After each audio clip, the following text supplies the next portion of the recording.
All right. First up, I'd like to know why did you decide to get the coaching? Um, so I kind of just became interested in um, actually learning the game. I played since about season four, but then I took 5 or 6 years off, and so I just got back into it this split and became interested in learning the game and climbing. And then I found your videos, um, and the rest is kind of history from there. As far as wanting to hit a certain mark, I just wanted to hit emerald as Okay. a new goal. Before I was just interested in hitting gold back, Mm-hmm. in season eight or something like that, season eight or nine. And I managed to do that once, and then stopped playing the game and just played ARAM for about 6 years straight. Ah, but you did play the game during that time? You just didn't play any Yeah, ranked? Ah, okay, okay. So it's not like you came back to the game and everything was completely different, so you still no, had like some amount of I grasp love on it? league content, so Oh, okay. I've stayed up to date with it. But I was one of those people that never opened draft or ranked Mm-hmm. for about 5 or 6 years. Just didn't have any. I was in a, a relationship, so I didn't have the time to All do anything right. more than an ARAM. But now I'm single Uh, again. I've and that's why you been have divorced. played 500 games already this split. That's right, boy. Yeah, okay.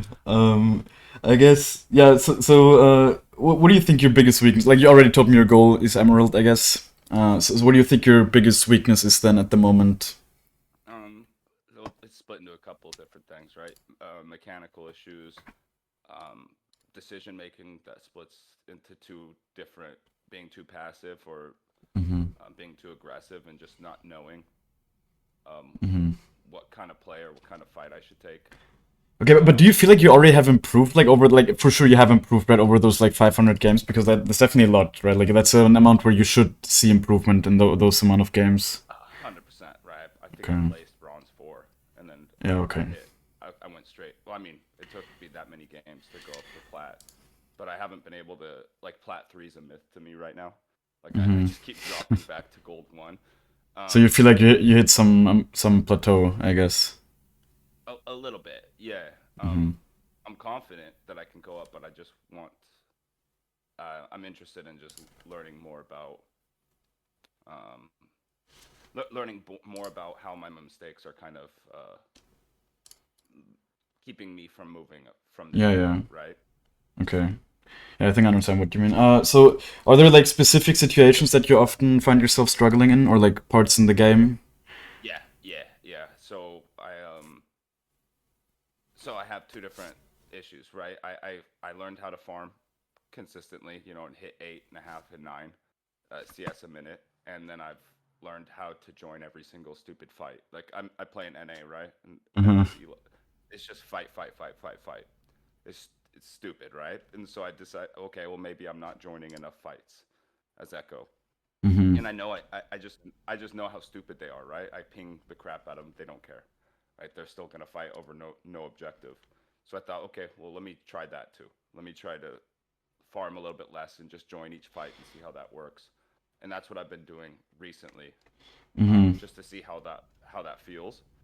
And so I've kind of gone to both extremes as far as just focusing on consistent farm, and now in the last, that little 20, 25, 30 games, be at every single fight and just path, leave camps.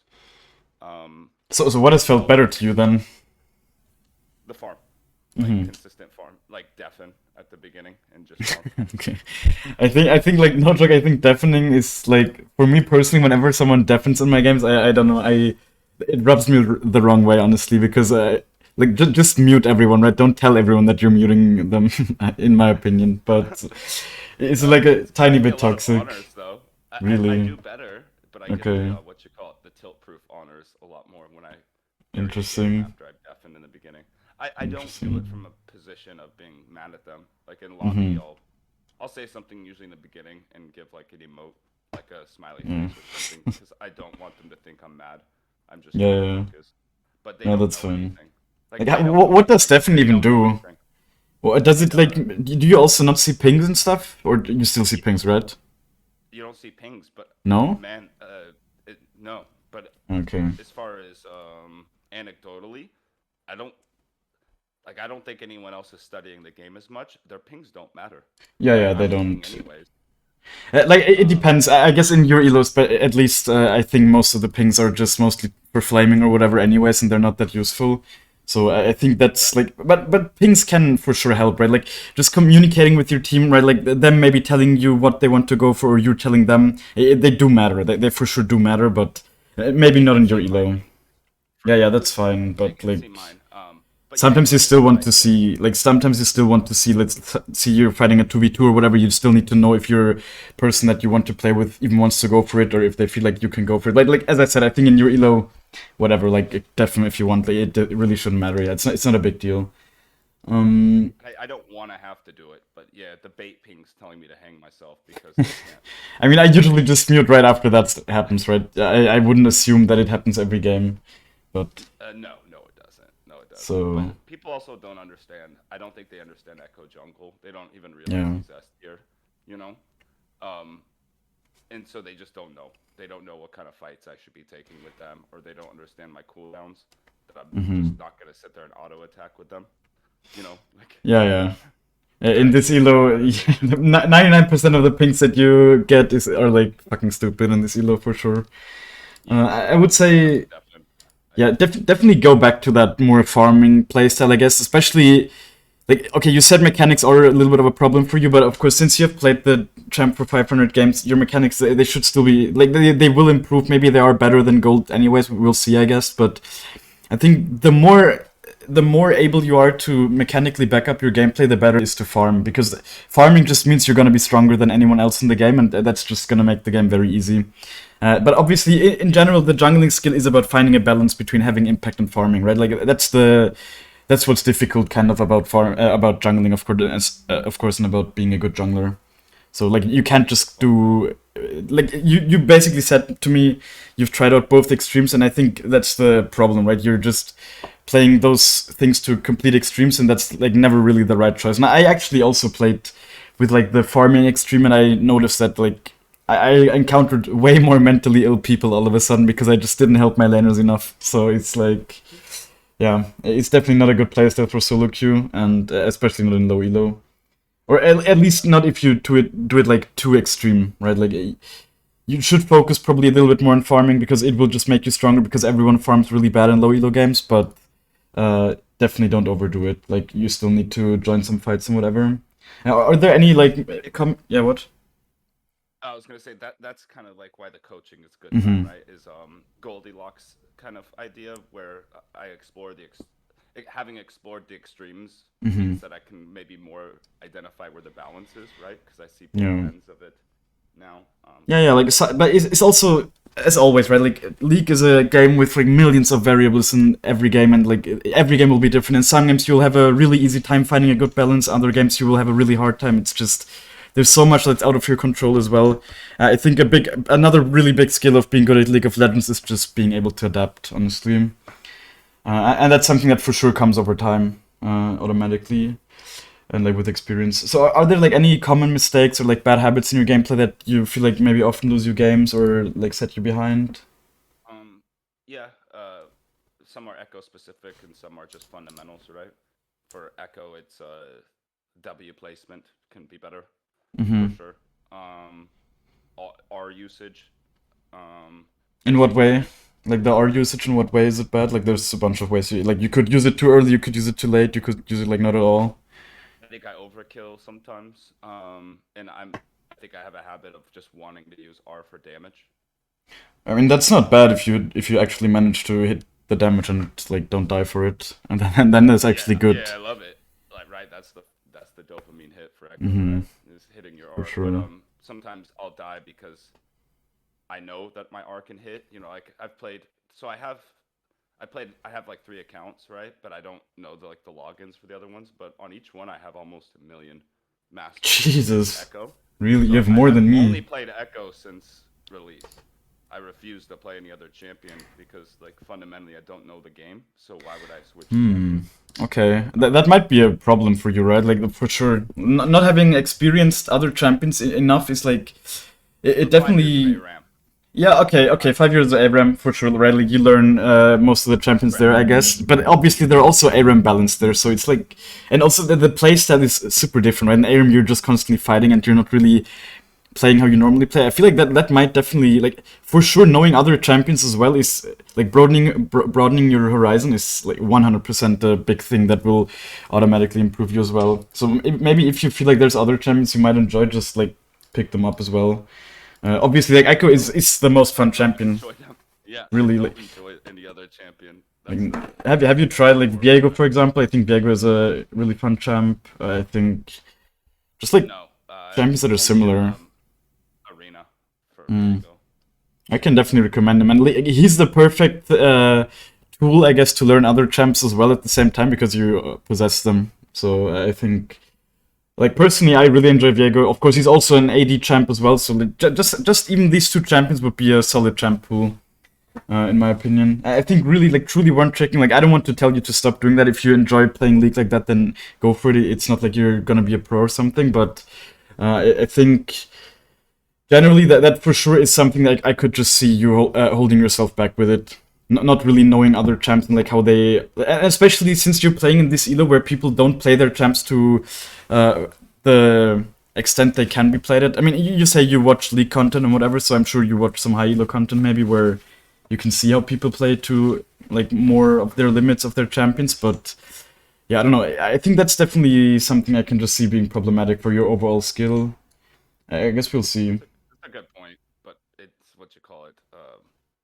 Disappointing to hear because you're right, and I don't want to play other champions. I mean, you don't have to. You don't have to. I'm just saying, like, what I'm often saying, or what I've often said in the past as well, is like, good mechanics are about how well you can play around other champions' abilities. And if you've only ever really played Ekko in all the years, then I'm sure that you just have less knowledge of other champions than like most people in your elo probably. And like, just could you tell me like the cooldowns of like I don't know Anivia right now? Could you tell me like how long her cooldowns are Yeah, for on the most average? part, it's like intuitive, Okay. right? So like her stun is gonna be like 11, 8 to 11 rank 1, and it'll get down to somewhere around 7 or 8 plus ability haste. Her R is Okay. gonna be straight on cooldown. I think it's like 3 or 4 seconds off cooldown if she cancels it. Then her wall's a fairly large cooldown, so something like 14 down to like 11, and Mm. then her little spiky thing should be Yeah. Okay. Shit. You got me. Yeah. okay. Okay, it seems like you do know the abilities, but do you also feel like you actually play around them? Yeah, yeah, but Okay. I do, but layering. So you're still right though. So like layering is something that I when I'm hyper focused, I'm not thinking about the layering as much. What do you mean by If layering? I use this, they're gonna use that, Ah, and then yeah. I can use this, right? There's like a layering of things that can Mm-hmm. happen in an interaction. Um, Yeah, it's yeah. a term I think that what's his face? There's another niece Mm-hmm. in his coachings. Okay. Layering. Oh, okay, interesting. Yeah, I've never heard of that term, but I know what you mean, of course. Yeah, I guess it's just easier if you have played other champs. Then it's probably just easier to put yourself in their position and think like, how would they play this situation? For example, when I play against Zed, like I'm personally really bad at Zed, so whenever I play against them, I don't really have a good grasp on how they're going to use their shadows, and like they often just manage to outplay me a little bit because of that, right? Because I personally just don't have a great understanding how a Z main really plays the game. But like I have played a lot of other champs, so I know how most other people play their champions, and like that's why I can react well to them usually. That makes sense. That's the kind of stuff I mean. Okay, I guess are you doing the Raptors path? Yeah, Okay. for the most part. Okay, Sometimes that's I cool. have to adapt depending on if like I'm identified or invaded at red. Mm-hmm. Then I'll do wolves. Um, Interesting. Why the very like? very rare. Okay, yeah, I feel like that should usually not be the case unless you're playing against like some really strong level one champs like Olaf or whatever. I feel like you should usually not get bullied Yep, off your red. something like that. Something Yeah, like but that. I feel like especially since you start Q, I don't even think Nocturne should be allowed to do that much because like as long as your laners move, of course. I know in your elo they might sometimes not move, but especially since you, A lot of the time, it's yeah, but you start Q, you know. So with the Q, you should not be able to get punished that hard. You just throw the Q at them, and then they need to kind of back off, you know. That's the good thing about the Raptors path, in my opinion. You don't start W. Like when you start W and you get late invaded, you're just fucked. Like you're not a champion with a W start. it's true. It's true. but sometimes when I do Raptor start, I have to I have to like check my red bush real quick, you know, Hmm. or like waste a ward behind it, to see if they're coming in. It doesn't Yeah, help usually you though. should ward before. Yeah, I know. This kind of stuff has happened to me as well, where they just like somehow snuck in there because my top lane wasn't covering or some stupid shit like that, and then it's gone, and it's like an awkward game. But that's where the skill of adapting comes in, right? Where you maybe just go to their red side right away, try to take that if they don't think about it or they don't have it worded, this kind of stuff. So, but that's such a specific thing. I guess it's not really important. And I guess that's a weakness of mine is learning how to stall first, like learning how to stall that so my minion Hmm. can move. So I usually play it a little too aggro. Just Like, Q is like the already what I can like just throw the Qs at them, keep them at range. Like level 1 champs usually can't get close to you if you just Q them, right? You Q them, walk backwards a little bit, wait yeah, for your Q cooldown, or like maybe proc your passive make even it depending on passive. what champ it is. Yeah, like it's just don't overcommit into champions that you shouldn't. Like another right, like let's say for example Nocturne, you just need to know that that champion he plays lethal tempo usually. Yeah, you just can't go for long trades. He will just kill you. So like this is the kind of awareness you There's just this need. new like Yi cheese too, where he's just taking Ignite Smite and showing up on your Okay. buff, and it's so stupid. I guess just I'll start punish warding him for against it. that then, if it happens Yeah. consistently. I guess okay. The last question, I guess, are you using any jungle timer app? Yeah, I use Blitz. Okay, It was good. kind of buggy there for a day or two. I had to just reinstall it. Yeah, I think it was after the patch was bugged for me as well. But yeah, okay. I But guess yeah, we I can go started into the using that. OPGG. Yeah, that's good. That's definitely helps, of course, with your jungle pathing, whatever. Okay, tell me when you can see the screen. I can see it. Okay.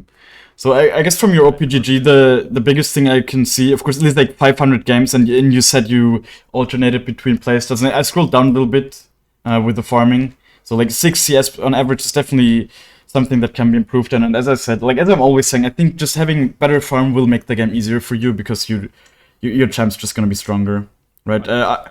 Those other stats are not super problematic, I would say. I think your kills could be a little bit higher. That's also something you said right away. You feel like maybe you're not aggressive enough sometimes. Correct.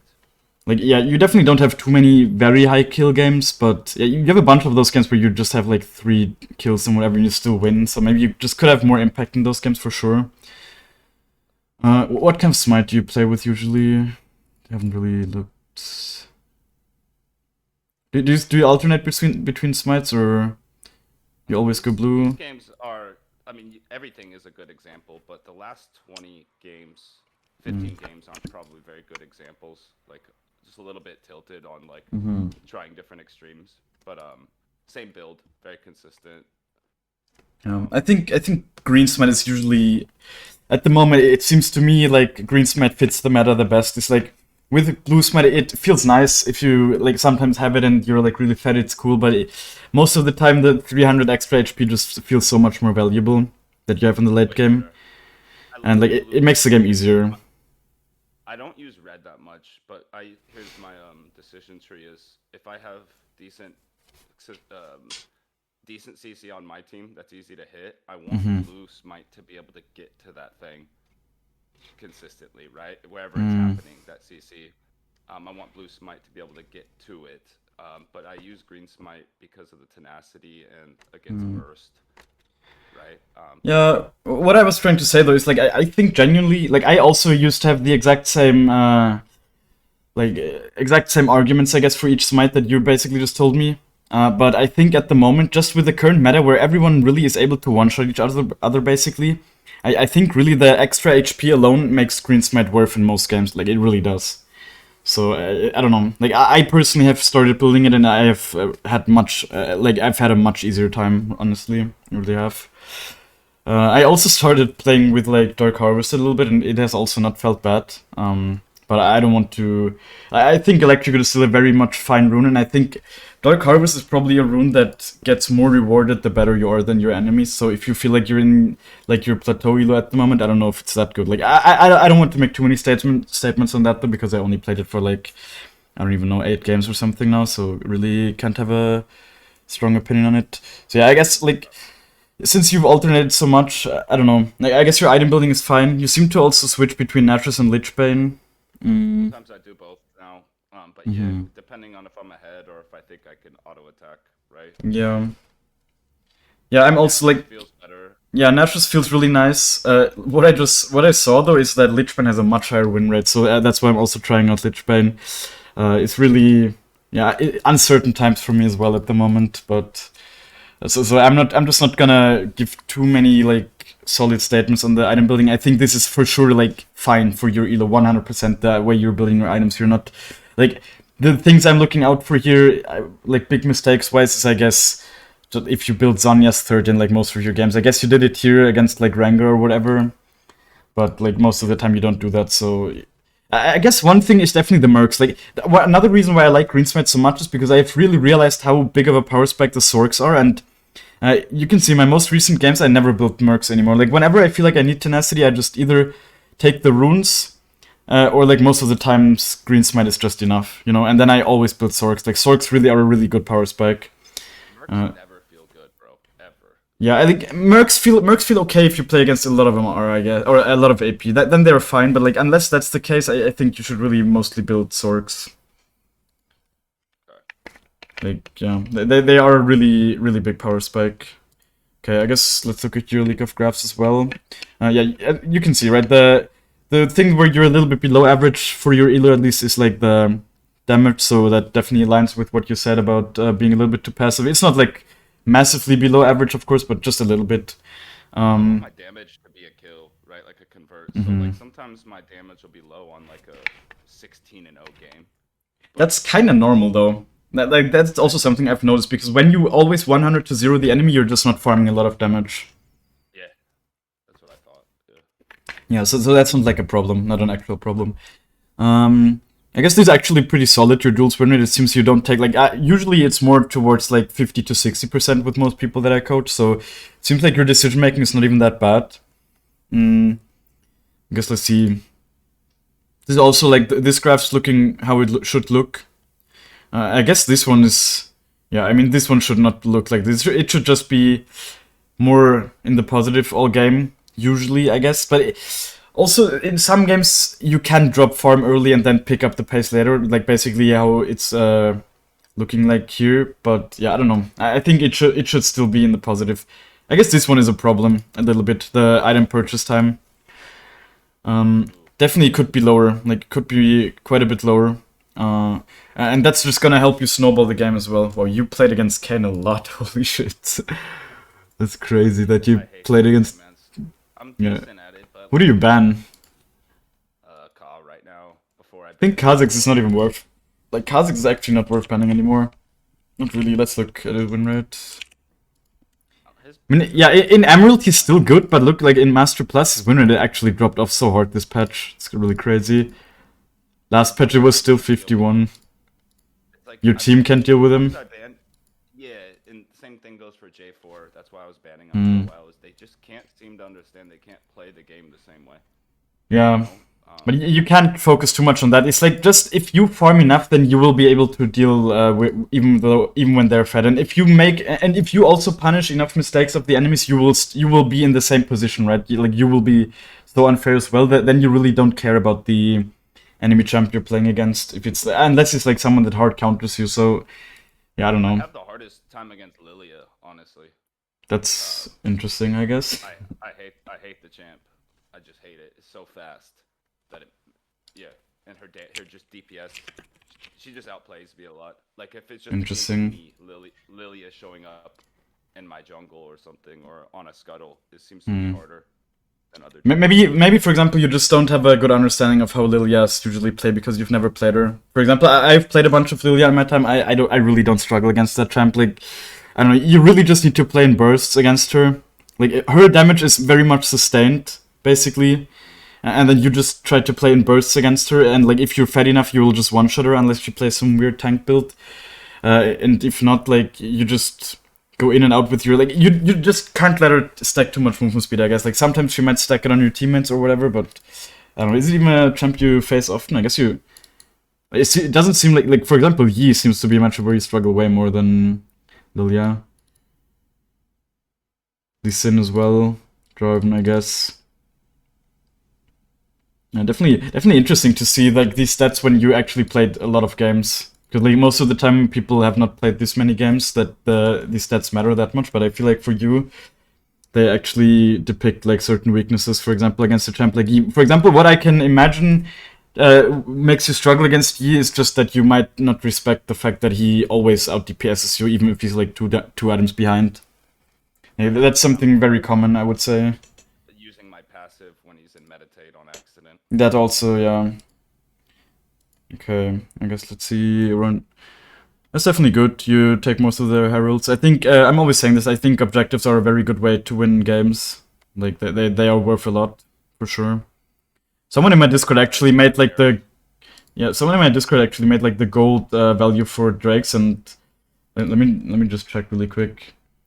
Like like Infernal Drake, for example, is worth like 300 to 700 gold per person, which is insane, right? It's like 2 kills. So for a champ like Ekko, it's for sure worth that much because you build stuff like Rabadon, so it really scales a lot. So like those Drakes, they provide a lot of value for your team if you actually take them. And it's something that most people just really don't think about at all while playing, right? Like I actually don't think about it either most of the time while playing, but it's just one of those things where you sometimes might not kill people and you're just wondering why the fuck am I not dealing any damage this game? And it's just probably the Drakes having an impact. Interesting. Yeah, I guess yeah, these other stats are not too important. That's so good. You never surrender, actually. Yeah, they even says that never gives up. That's definitely like a very good thing to do. This is how a true Ekko main surrender rate should look like, I guess. Remakes. That has to be the remake FF right there. You know, the one where you have to do it before like Yeah. 8. Because yeah, I've never. It's interesting that your team never surrenders as well, though. Like, honestly, I feel like, for example, for my recent stats, it's super high, but it's mostly because my fucking team always surrenders. It's not even my fault. I don't always deafen, right? So I don't chat much, but I try to. I'm very positive in the game when needed. That's good. So this is an interesting one. Like, this seems like you're struggling because this is also Ekko only basically for you. Like for most people, like this is not just Ekko only, but for you it actually is Ekko only. So these stats are definitely interesting. It seems like this also is actually interesting because it seems like you could be better at snowballing as well, right? Like when you have 2 kills at 10 minutes, your win rate is below average for even for gold players, and Ekko is a champ that should be very good at snowballing. So this should definitely be a little bit higher. And then the game duration as well, right? It seems like in the late game maybe you just struggle to have the game-winning impact, and I think Ekko is very good at having the game-winning impact in the late game. So I guess that's something I'll also take a look out for. It's that issue, dude, where like when we're the only one that's really fed, and it's like a single mistake loses us the game. Yeah, but what I notice oftentimes is just that people don't even like. There's so many things you could punish in the late game just by being like doing like quick combos and whatever on a carry target, and then it doesn't even happen. Like you don't even go for it most of the time. Like most people in your elo, I would say, or you're not aware that you can go for this kind of stuff. And like Ekko is so good at not getting punished just by proccing your passive, having tons of movement speed. Sometimes maybe you have to hold out or whatever. But if you have to hold out and get a kill for it, that's super good. I guess you can just go in game. We're already a little bit late on time, so I don't think we have time for like the skill checking or whatever. And I mean, you have played 500 games. Maybe you do some mistakes with the pathing, but that's not gonna be like the most important thing anyways. So I will mostly stay quiet, I guess, during the game and just write down the stuff, and then we'll go over it afterwards, like the mistakes and whatever. Because of course, especially since you played like 500 games, I'm sure there's a lot of stuff ingrained in your gameplay that I really just want you to make the mistakes you would usually make, I guess. I can't see your like it's still loading for some reason. Can you see my screen? No, not yet. Also, definitely make sure to show like the screen and not the application. Let's see here. Show that again. It's not sharing? It's sharing, but it's like loading. I don't know. Weird. Yeah.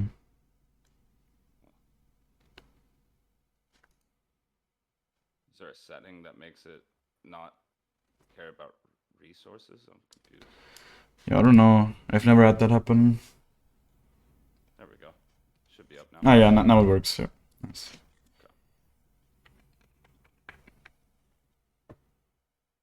See, like, okay, that's perfect. Like, someone in chat asked, but what do you do late game if you don't get a flank or land a W? You might have damage, but in plain 5v5, can you really have that impact late game as Ekko? Yes, like 100%. Look, so many people, especially in this kind of elo where you're like in golden, whatever, people don't respect Ekko's range. And like, if you have that awareness of your range, like, you will get so many free kills because you don't need to land a W, and like you can always flank, right? Like you can always just come in from the side, rocket belt on people and whatever. And like if you do your combos quick enough, then you will get so many impact kills, like 100%. And in that elo, especially, like, people really don't respect Ekko's range. Like even in Mastery elo, I like so many times when I'm on stream or whatever, I laugh about the fact that people just don't respect Ekko's range, even as Mastery players. So it's like in Golden, whatever, it's like 10 times easier to get kills even. Lol, your mid lane wants to play Ekko. That is unfortunate. Just tell him that you're one trick, I guess.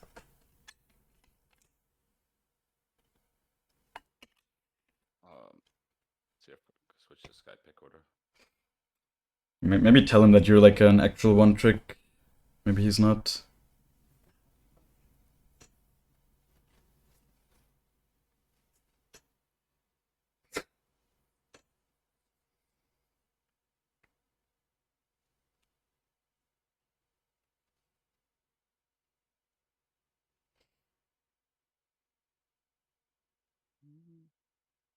Jesus Christ, that...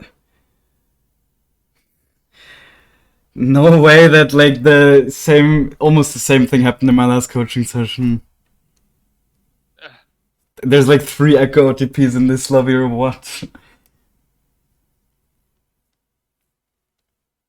How unlucky. And they don't even want to swap with you. What? Like, people don't even want to swap with you, that's so crazy. Do you have another account? No. Oh my god. Like, unbelievable. That's like the... We gotta take the 5 minutes then, right? But I mean, yeah, I guess you can... Yeah, let's see. Maybe this guy will change his mind or something. Probably not, but... Just wait. Who does ranked coaching? This is Silver. No, I'm still gold 1 right now. Jesus. Yeah, I guess just dodge, and I guess then we can go into practice tool really quick anyways, since we have the time. Unbelievable. Where do all these Ekko mains come from? Super rare. It's like one out of 30 or 50 games. Yeah, that's really unfortunate. What's worse is why are the Echoes going mid lately? Yeah, I mean Ekko mid is fine, I guess. Like, it seems like most of the really high elo Echoes are actually Ekko mid players at the moment, and not Ekko jungle players. I just personally don't like playing him in mid because I just don't know the matchups and I can't be bothered to put in the time. I also just enjoy jungling more than playing mid lane. It has more impact, that's why. Yeah, for sure. Like, mid lane has been, like, people have been complaining about mid lane's impact for years now. It's definitely more of a supportive role, or has been for some time.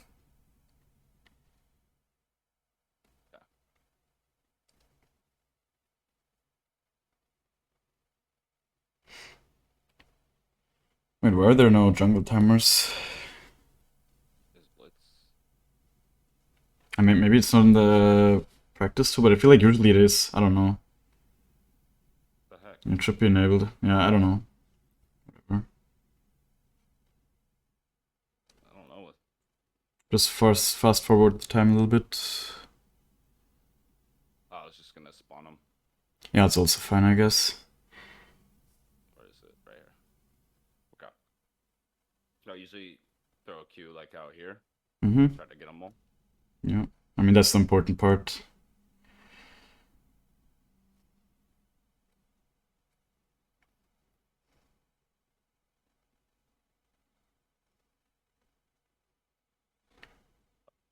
Sometimes I don't really understand the pets quite yet. Like Yeah, they're just bugged, I feel like. No joke.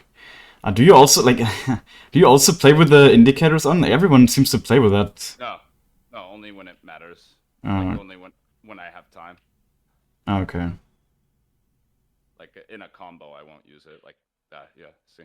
Yeah, okay. But you have it like where you, if you hold it, that it enables, or what? Like shift. Yeah, like shift Q. Okay. Okay. But not the other setting. Like, there's this other setting where if you just hold it, it also does the indicator. Because that usually just makes your combo so much slower. I would never use it like in a combo. Only when it's like I have the time or I have to hit it or something. Yeah, And that's then here's fine. where I would be looking here to see what I would do while I'm hitting that red. Yeah, okay. Yeah, see, like, there's no problems with your clearing at all. I guess you can just show me some, like, combos on a target dummy as well. Just, like, EQ combo or this kind of stuff. I'm sitting here, then, right, we'll throw it from vision. You can throw the Q while you're jumping, though. Like the E? Let me refresh cooldowns. Yeah. Refresh cooldowns, maybe toggle minions off as well. Okay. It's on the bottom left there. Done. Yeah, this... Just do like some EQ combos. Don't need to put the W, just like some... Yeah, that's not like... Okay, that was like the Q a little bit before the E, but usually that's not how you do it, because then the Q won't be at max range, right? And that was like not during the same time, so... Okay. Do you really never do the EQ combos? Or is this how you always do it? Yeah. Because that's like afterwards. Okay, let me show you then, I guess. Okay. That's definitely gonna improve your gameplay if that's something you never do. So it's gonna help you. Like, you can throw the Q while you're already jumping out, basically, or while you're in, basically. And then, of course, you can also add the rocket belt in. Like during the blink? Or... No, during the dash. You can already throw the Q. I will show you. For sure you've seen it before. Like, I can't imagine you have never seen it. Let me show my screen.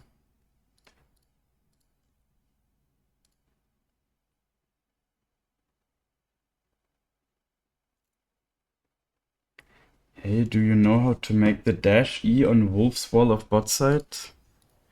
I don't think about this kind of stuff, that doesn't matter. I think I know what you mean, but like this is such a specific dash that is super difficult to do, and it really is not important in 99% of games. Can you see my screen? Yeah.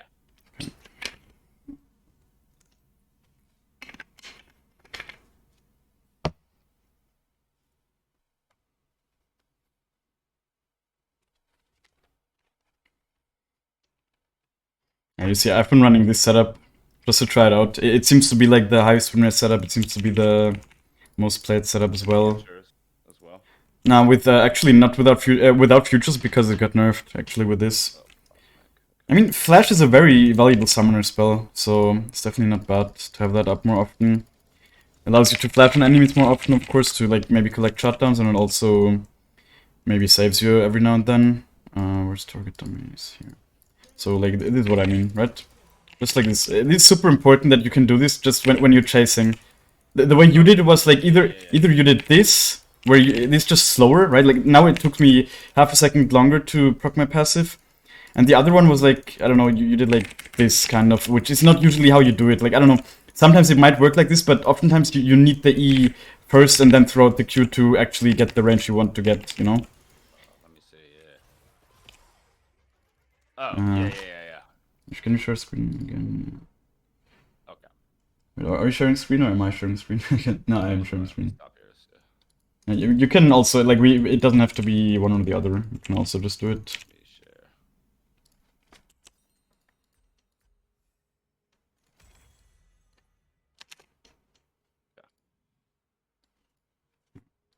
Okay. You see? Yeah. I guess I refresh the mana maybe. Also, yeah. So it'd be... Yeah, kind of like that. Can be a little bit smoother maybe, but like this is fine. Yeah, this is okay. It's still like the Q could be coming out a tiny bit earlier, I think. I'm pretty sure. Yeah, this is better, I think. Yeah. Most of the time, that's how you need it. Like that's most of the time how it needs to be done to be able to reach at max range. And then can you see my screen again? Just with the rocket belt as well. Yeah. Where you just do this, and the rocket belt, it resets your auto attack timer, so this way you're allowed to, or like you're able to proc the passive right away, and like it will catch people off guard all the time. And then sometimes you might even have situations where you do like this, for example, and you just like use it. You just try to use the full potential of the rocket belt reset. And it still hits them when you're like inside of their hitbox like that. Yeah, that as well. But like that's not the thing I want you to look at. It's really just more the auto attack reset that you use that. Especially when you play with Lich Bin, you don't have a lot of attack speed. Utilizing that is what will like get your Ekko gameplay to the next level. And then also with the E auto attack reset, right? I'm sure you're aware of that. Yeah. It's also something I think you should always just practice on jungle camps. Like always just practice auto attack resetting, and then it will become second nature. Okay, I guess you should be able to queue up now.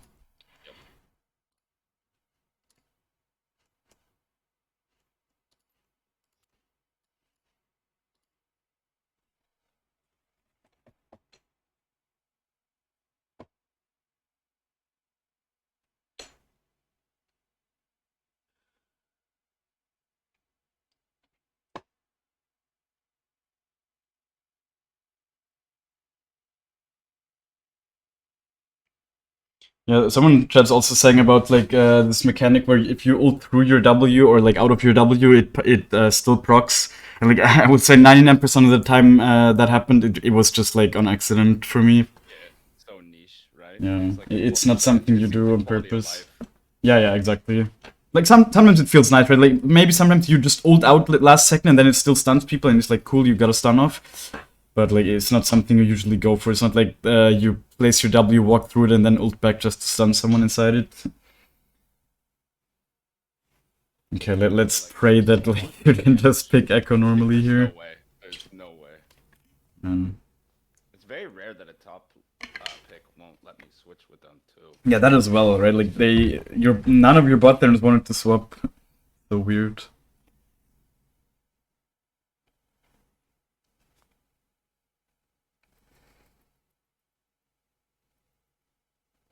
Have you played against Kha'Zix though ever since he was nerfed, or do you just ban him because you already banned him before? Yeah, I did. Okay. But has it still felt like a I problem just for you? surrender if not for me, right? If he shows up, I just surrender, right? Or I just whatever he wants, I get my passive and I leave, and I just go elsewhere. You don't need to surrender. Just like you can beat him as long as you're not super behind.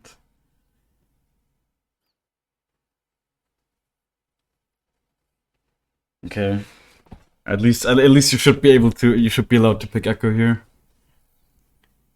Yeah, I think just play with these runes because that's what you're used to. And then if I'm actually convinced that Dark Harvest is better or something, I will let you guys know. I didn't switch to electrocute until you made mathematically correct. Yeah. I think it's still a very solid rune setup. Like I don't think it's bad at all.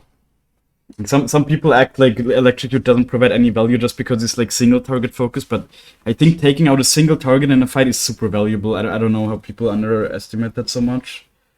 Like with Dark Harvest, what I've already noticed after playing Dark Harvest, and that's exactly what I also said in my video. I think so much of the Dark Harvest damage is just like it's not valuable at all, right? It's literally just for the damage graph. Like there's so much damage that you deal with it where it feels like it doesn't matter. It doesn't get you like any extra kills or whatever. So it's like cool.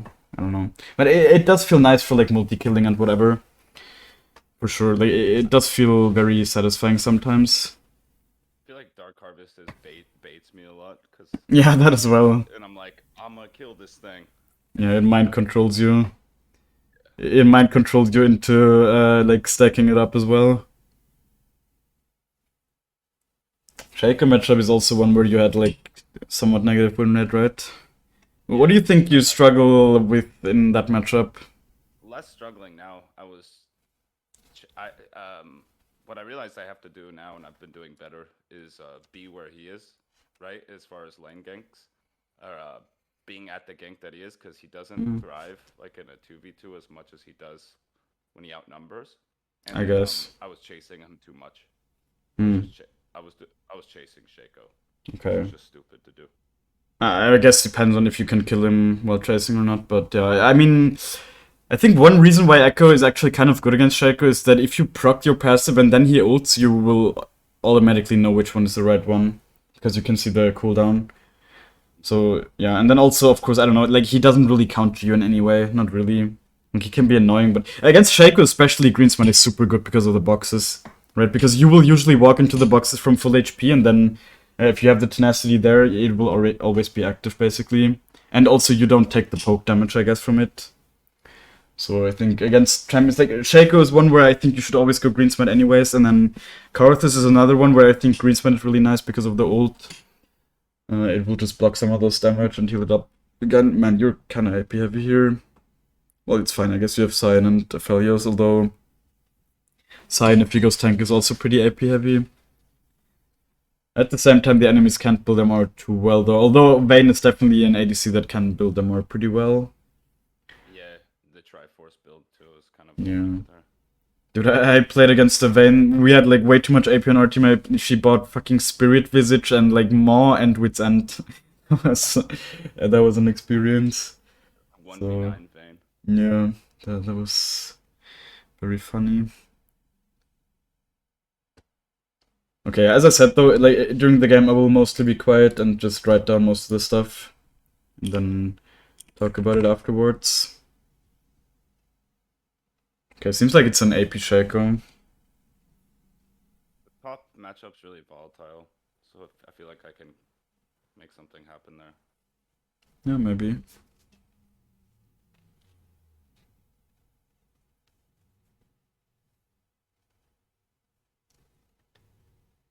Do you feel like you usually make a big plan before the game, or you No, just... I Okay. just think about, because things will change real quick. Yeah, I think that's good. Because some people, they make like these massive plans, and then like as soon as it doesn't go as it, like they planned it in their head, which is like the case 99% of the time, they're just flustered, they don't know what to do.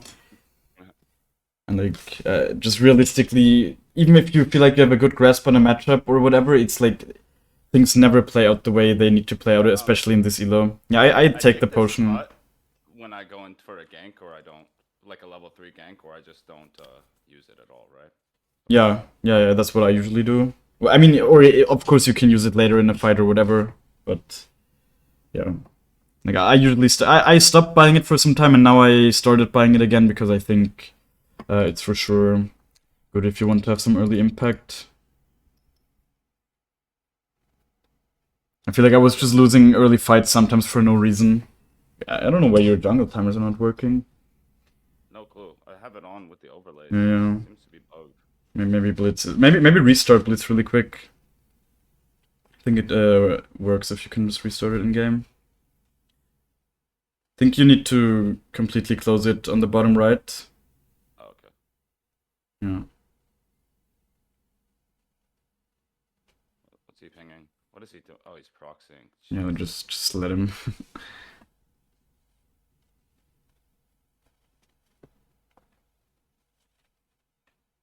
Yeah, I don't know. Wait, what? It's whatever. Not really sure what Sion's doing. Whatever.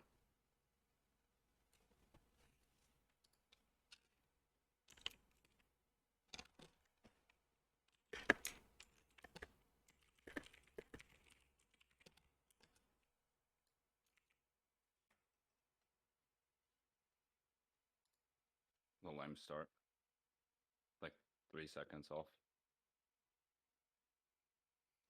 You know, like these few seconds, they won't matter compared to a lot of the other mistakes that probably will happen where you waste probably like 30 seconds at a time or whatever. So I'm always saying this. Like, yes, it's nice. Like, if you can clear efficiently, then of course, like maybe put in the time to practice it really quick. But it's not the thing that really will matter for your climbing.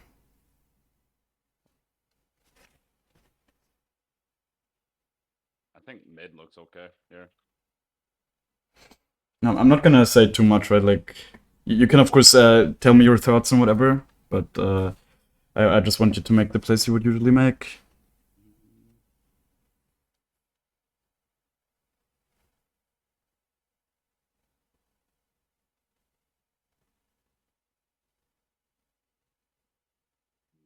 like I would have to flash. I'm leaving. Go for it.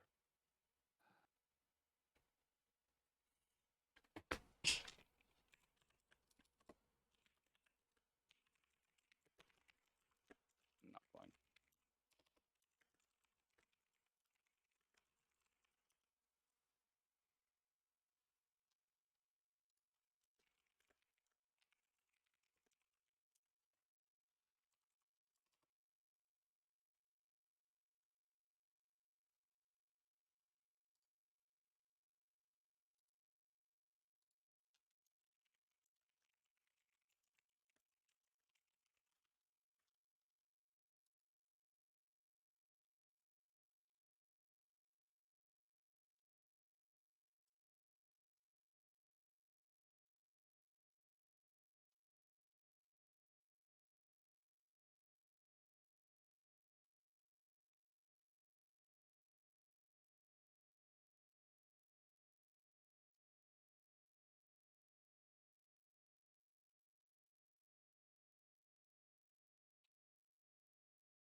Yeah, there's no in-game audio, guys. I don't know why.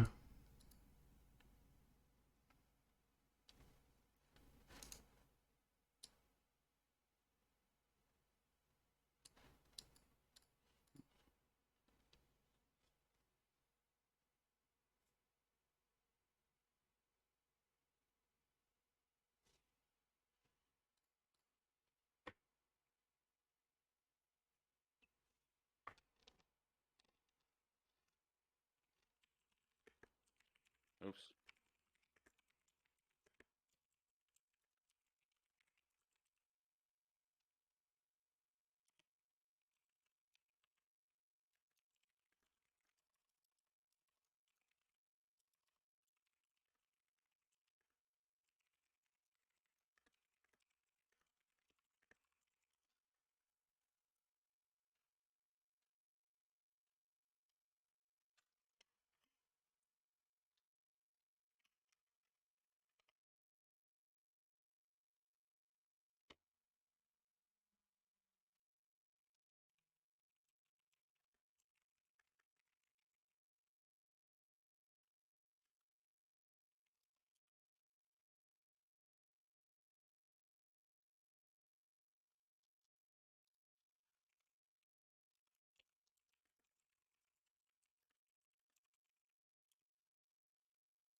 Want to be drag side here, but this is unfortunate.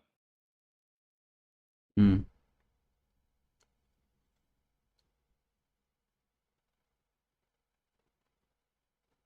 He just auto pushes.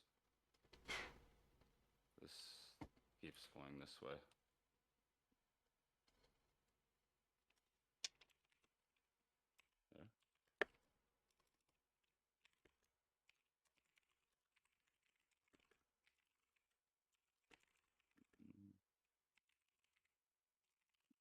Ekko shows up here though.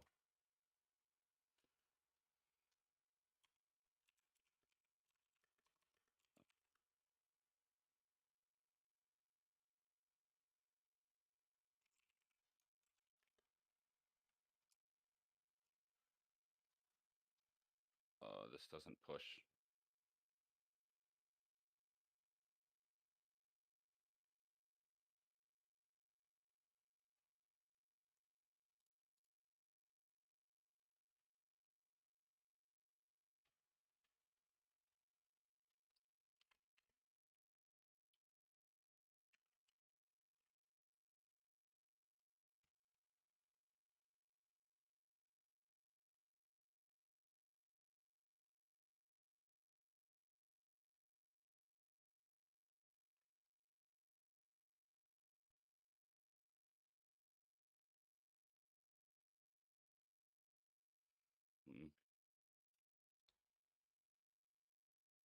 Mm.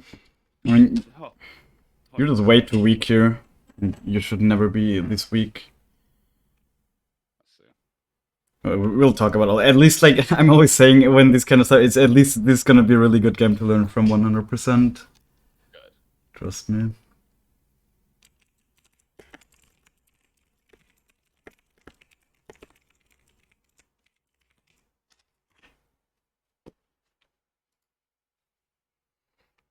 Mm.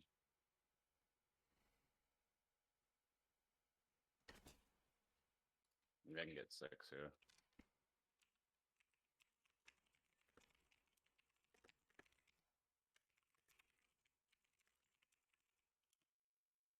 Yeah.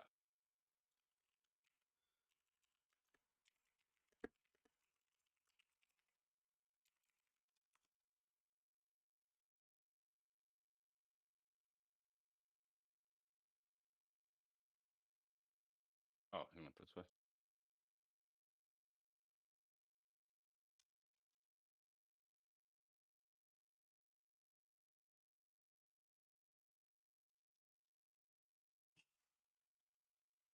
Ekko mid.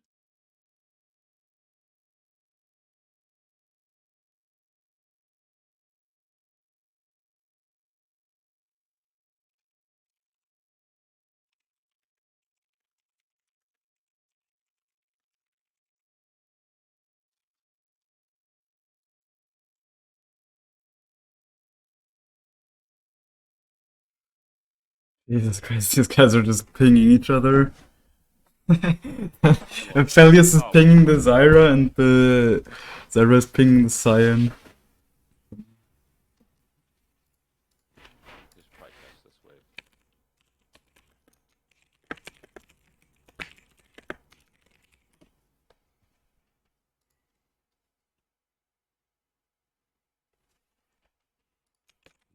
They're screwed.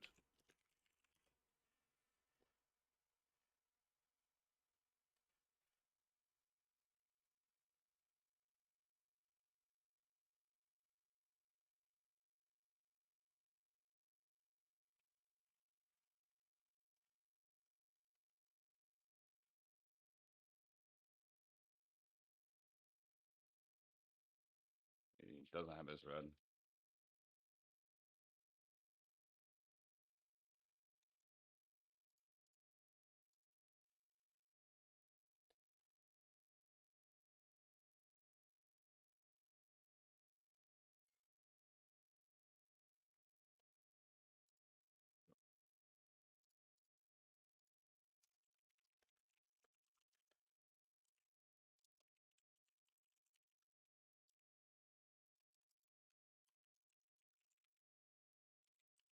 Are we still here?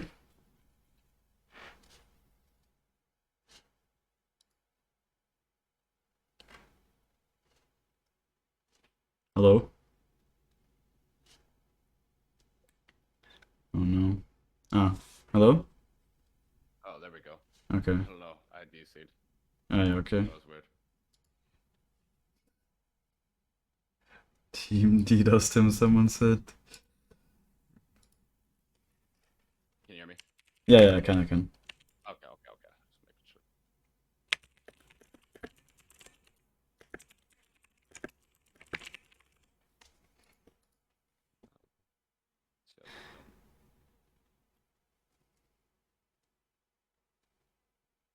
Seems like there's a bunch of connection problems.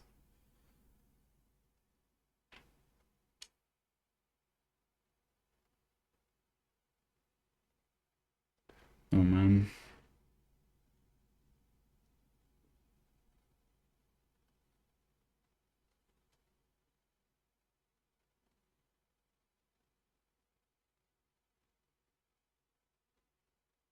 Mm,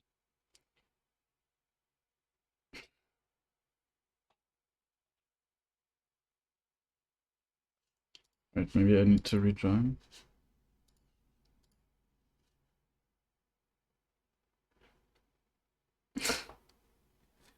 Rip. Can you see my screen, or should I? Yeah, I can, but I don't know. It's like now it actually kind of fixed. Okay. Okay. Yeah, it was like for a minute or something. It was slideshow.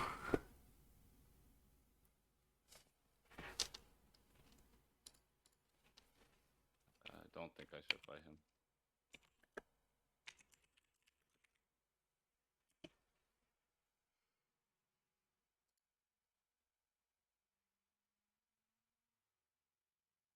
I have to use this mid.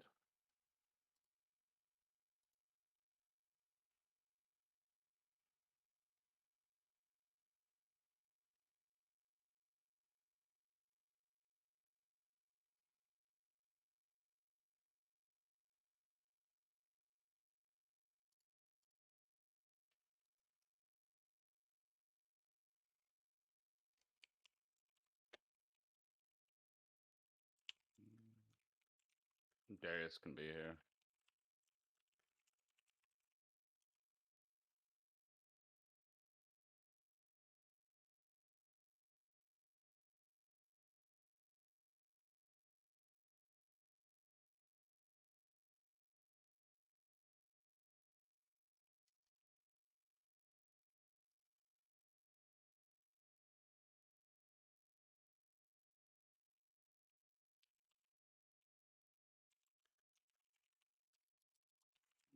This sucks.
He's AP.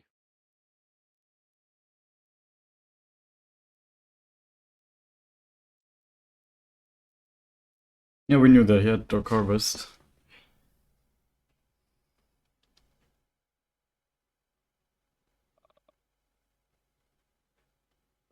Just take this and this.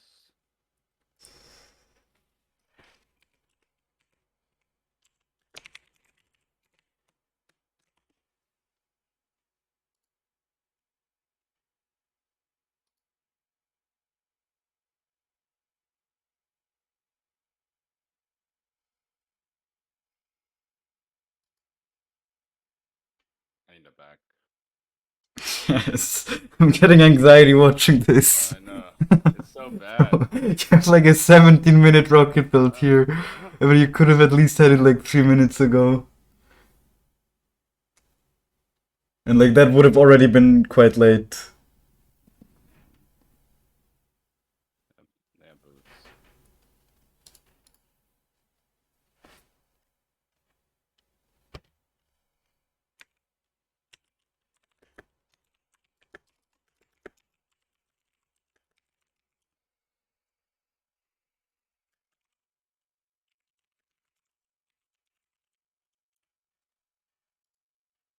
900.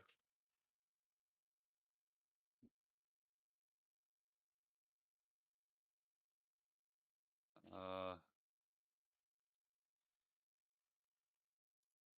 huge.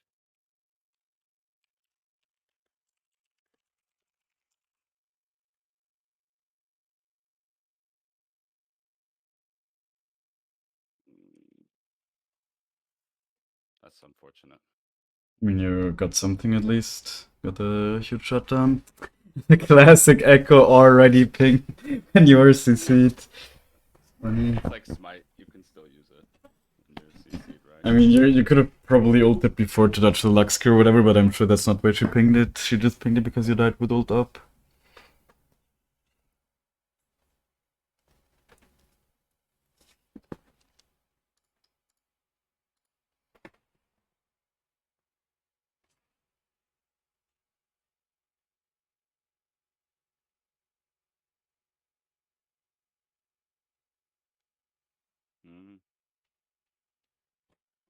Mm, I mean, he got both the towers mid, he's getting something done. yeah, I'm fine with it. I just don't want them to be near him. Yeah, that's... I mean, he should be going side lane now, it's not really their fault, honestly.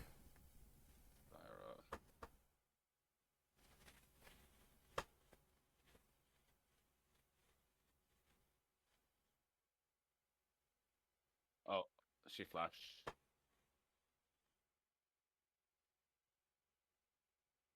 Ah, please.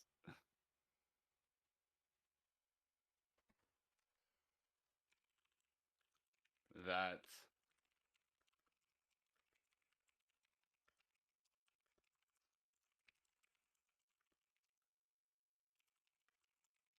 That too.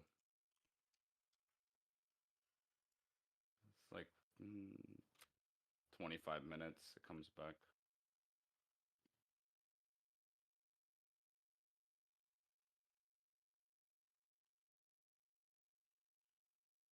I guess I'm gonna ask you, like, what's your game plan to win this game now? I want that shutdown. Yeah. This drag right here is gonna be hard to fight for.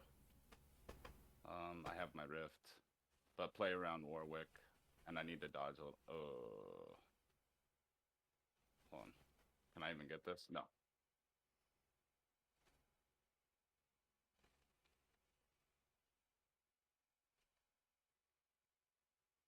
I don't think we should be here.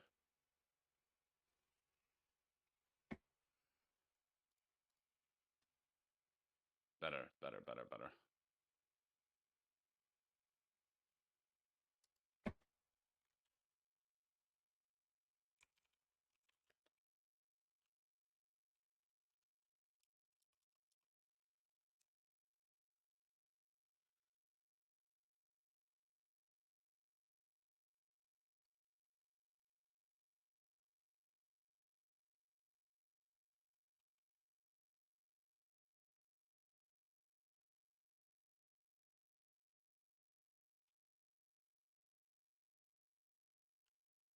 Winnable.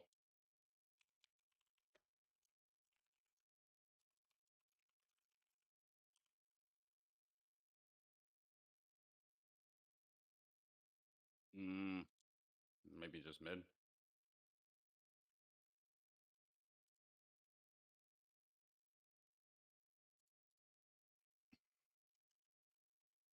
I don't know about the Baron call. I was low.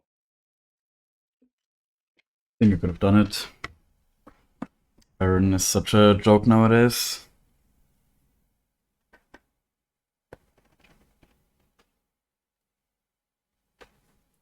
Maybe if I pinged it to Aphelios would have walked. I mean, you definitely had to go there right away, but I'm pretty sure you could have done it. Everyone was on the same page. He wants to finish his mythic. Doesn't have his mythic? Right? Oh, okay, because you go Kraken first, yeah.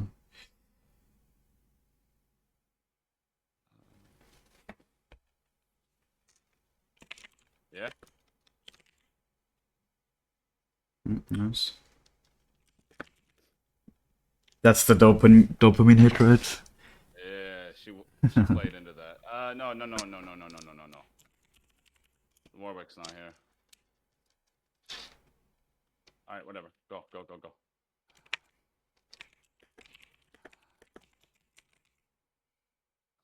What are you scared of? Nobody's even contesting.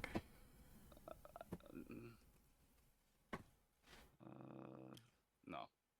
Maybe here though.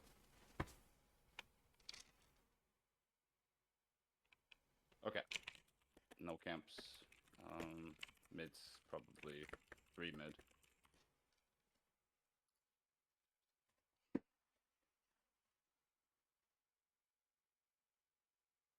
This guy has ult. She has ult. This should be fine. I'm not even behind levels. This is so silly. All right, 15 though.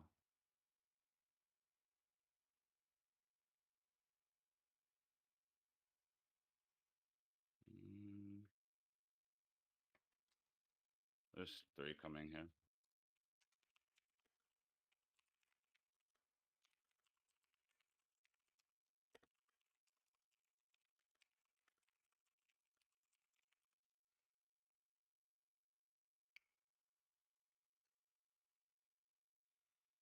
No.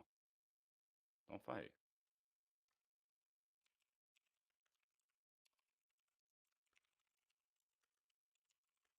Meant to W there.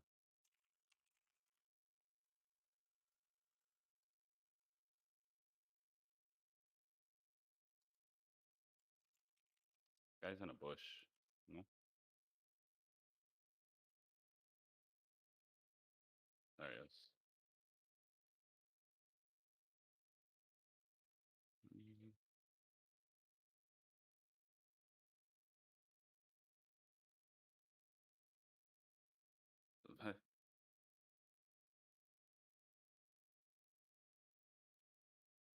This is fine. I kill this guy if he. Yeah. Have to respect it a little bit.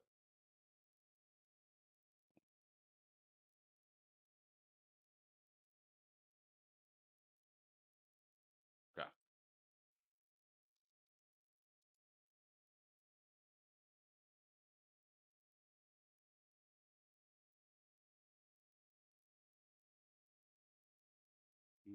I'll go.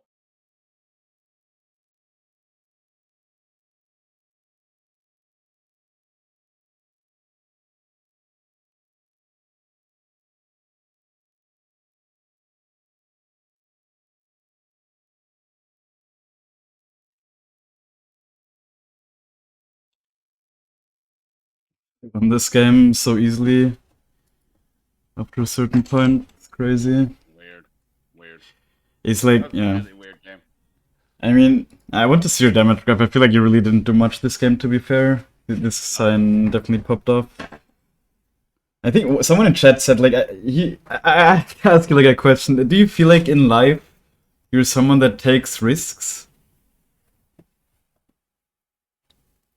Oh, Yeah. yeah. It doesn't reflect in your. It really doesn't reflect in your Ekko gameplay. It really seems like you, like, a lot of the reason you don't have a lot of impact is just because you just are. It seems like you're afraid to make mistakes. You know, it's like you had lowest damage on your team. Like up until minute 20 or whatever, it felt like you really had no impact. But like, that's a really good game to learn from, like 100%. So would be good. Like it's definitely better than stomping the enemies. There's a lot of stuff. Like no joke. I think from the first 10 minutes that you played, you probably wasted like 3 or something. I'm not even kidding. And that's definitely way too much. Like you just went for those random coin flips for no reason. I don't know. Like you coin flipped. That's like a general note I wrote down is just like that you coin flipped too much, and like especially in the early game you coin flipped so much that it just put you incredibly far behind. And like oftentimes it also feels like there's no real thought process behind your pathing. Like you just don't make a plan to where you want to go. Like and you always should make a plan to where you want to end up after you have cleared your last camp. You know, and it really felt like you didn't make that a single time. Okay. I didn't. Oh my God. I didn't see anything there. So if you have timestamps with notes, then I can... Yeah, I have. But I will also, of course, go over them now. So wait. Probably make. Let me share my screen.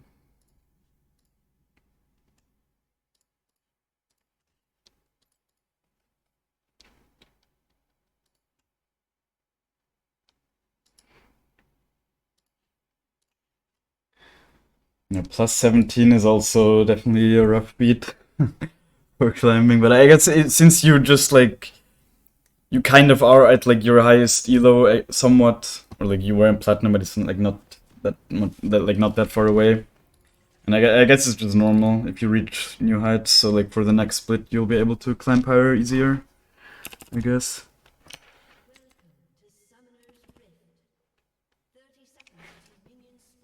Yeah, I mean already in the beginning here, you showed me before how that you can do the Raptors path normally, but here you didn't hit all the Raptors. I don't know if that's something you just don't care about too much, but I think it's really not difficult, right? Like just stand a little bit further back and you will always hit all of them. See, you only hit 3 of them with your outgoing Q. And it's like these small efficiencies, they don't matter as much. You will see that there's situations where you waste 10 times more time, but they're so easy to fix that I think you should still put in the time to just fix them. Especially since you're like an Ekko OTP, right? Even here, you didn't hit the outgoing Q on the Croc. So all of this, it could just be a little bit faster. Are you here, by the way? Yeah. Okay, good. Yeah, good. So now you're top killed. And here you said, like, you can go mid. I think so. You probably can, but actually it's warded here. Like, most of the time people won't even ward like this. This is like a random low elo ward that actually spotted you here. Most of the times this will not be warded at this timing. Like, if anything, oftentimes what I see in my elo is that people ward here or whatever, or maybe sometimes here if they have good awareness, but oftentimes you can even sneak past them because they just leave this ward and then they won't have another one. So this ward spotting is a little bit unlucky, but I feel like as soon as she makes steps in a way where it feels like she knows, right? Like at this point it feels like she knows because she randomly steps back so far. So like at this point you should already stop committing your time. So this is already like a small time waste, I guess. I'm not even sure. Like maybe you could flash in there, although she has the barrier, so she probably just lives. And we didn't see her use Q. So Yeah. So this is fine. Like not committing here is for sure like the safe choice. Big thing though, right? Like now you see the Shaco bot, and your Warwick was nice enough to leave a ward here. So like invade this. Like definitely go invade this. Like yes, he might trade it or whatever, but if he doesn't, or if he dies here, or if he's too low to even clear, then you just gain a small advantage. Like now at least like. If possible, of course, invade it. I don't think I clicked him to see his buff either. Shaco to see whether he had blue. Yeah, but I mean, you have full vision here. You know that he doesn't have blue, so I mean, yeah, he could have already invaded yours, I guess, but that's pretty unlikely, I guess. And yeah, if you look here, you see he only has red buff, so you have full info on what he has cleared. Or you could also just press tab and see he has 12 CS, which 12 CS plus red buff means he probably just cleared his full bot side. So yeah, you just, if you have better awareness, you just go invade all of his side here, and then you have quite a nice advantage. And if he doesn't see you go for that invade, you probably won't trade your side either, and then you just got like a whole side in the early game, which is pretty massive. So yeah, now I think going for blue first is fine because the crap will be spawning in a second, and it won't fuck up your pathing. So I think up until this point it's okay what you did. And here, I think 100%, like, first of all, here, you thought about going mid for a second. I even wrote down, like, don't even think about going mid. Like, why would you even think about going mid in this situation? Your Sion has literally nothing to help you with. He can't even use his Q because he doesn't have the mana for it. And like, the Lux is literally full HP with barrier up and everything, and she's not overextending or anything. Like, literally in these situations, get into the habit of not even thinking about going there. Because sometimes you might make the decision to go there, and then you will just waste your time. So, like, definitely don't think about it. And then here, I think definitely clear your top side as well at this point. Like, what you did here is you recalled and bought a Blasting Wand, which is not what you want. You always want the Dark Seal, like, every single time. So if anything, if these camps weren't there to clear, you should have just taken the Dark Seal plus Amptome. But since these camps are here to clear, you could have just cleared them and gotten the Dark Seal plus Blasting Wand, which would have been, like, pretty good. And another thing to think about is also the fact that these camps then will start respawning again, right? Like, the reason you want to clear camps as quickly as possible oftentimes is just so start respawning on that 2-minute 15 timer, and you can get them again and again and again, and that's like your consistent income as a jungler, you know. My thinking was I clear them faster if I get. Yeah, that's fine. Like that's a decent thought process in general, but I think in this situation, since you're missing out on the Dark Seal by like exactly 200 gold basically, which you would have gotten here with passive income as well, of course. Like it would have been a much better base. You really want the Dark Seal. Like you never want to buy this, in my opinion. And then here, like you see, like this is where you just start coin flipping and wasting time because you go bot for no reason when your top side is up. Like why were you going bot? Like you see these guys. It tilted me that I just cleared that, and then that was. I thought Shaco was going to be there at some point. Where? The wave pushes back. That's What? why I passed back down. Don't even think. Like okay, then like stop thinking about the enemy jungle. Just play your own game, really. Like if you feel like you make these kind of decisions based on what you think the enemy jungle will do, like really just I tell you just like stop thinking about what the enemy jungle will do. Just play your own game, and like you will be if you just play your own game, you play efficiently, you clear efficiently, you will often enough be in the right position at the right time. Like what you're doing here is like literally. Let's say every single second after this step down here is literally wasted, and it's like it's a substantial amount here. So like from 450, wasting time still, like 30 seconds wasted time already. And now you're back, like 40 seconds wasted time in like a 5-minute game already. That's like massive, that's so much. You could have already, like you should have already cleared this before recalling, but like doing this and like not getting anything done, and you should also know that you're probably not gonna get anything done. Like you should just always assume that this is warded when enemies play like this. Like always assume. So unless they're like massively overextended and you have really good gank setup, just don't go there. Like it's 99% of the time it's just gonna be wasted time, even when you're elo. So yeah, like and now the way you're pathing here. At least it's aligned with like this, like you cleared this camp, you cleared this last, so like these will spawn in a line, but you will end up top here, which is, like, I don't know, do you want to end up top here? This guy is full HP, I don't know if you really do, and like, you also, how much gold do you have? You don't really have gold to spend here, so it is just a little bit awkward. I guess you can get the crab at least as well. I did want to end up top here, because I thought that I didn't know Warwick would, I wanted to end up right here. Yeah, I mean, you can actually get something about the Warwick just solo kills anyways. Yeah. So, yeah, now definitely check the crab at least. Or we...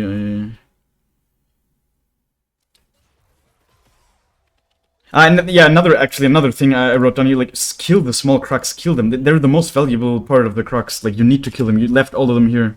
Like, all of these 4, you left them here. That's, like, literally... And you did that another time as well. I thought I needed to be there at that skirmish. Yeah, be there, but yeah, like in 2 seconds you have your Q that you can just throw back and you will still be there, you know?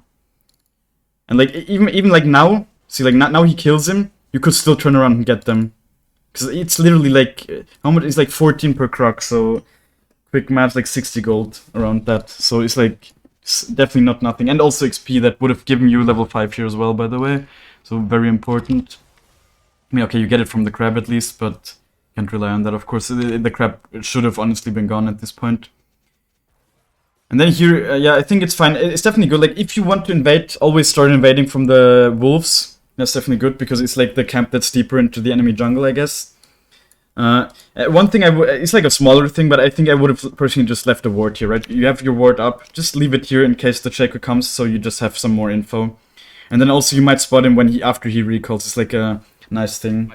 I was thinking there's no reason for him not to go take my blue side. Right? Yeah, it's still a ward here, because he might just end up here after recalling, and then he will see, okay, you cleared this, and then you just got some nice info. Or maybe, let's see, I don't know, maybe the Darius has amazingly good awareness and he randomly wants to contest you here. So, yeah. How much gold do you have to spend here? Like, this is not amazing, right? You can buy, buy Dark Seal, can you even buy an Amptome? Yeah, I guess you... Okay, I think I personally would have either sold my potion or just waited the gold for an Amptome here instead of buying boots. You're so close to it. It's definitely more valuable than the boots in your position here, at least.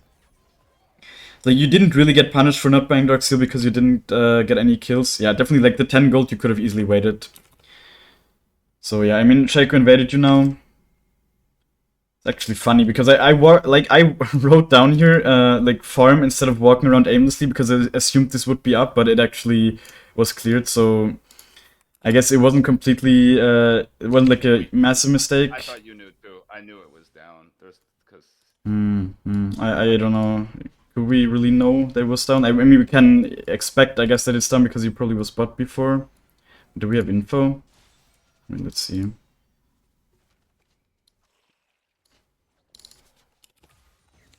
Yeah, I guess we can. We saw him here, right? Yeah, okay, never mind. I just didn't see that in game. Yeah, okay. Then we of course knew. Just didn't look at that in game then. So yeah, that's fine.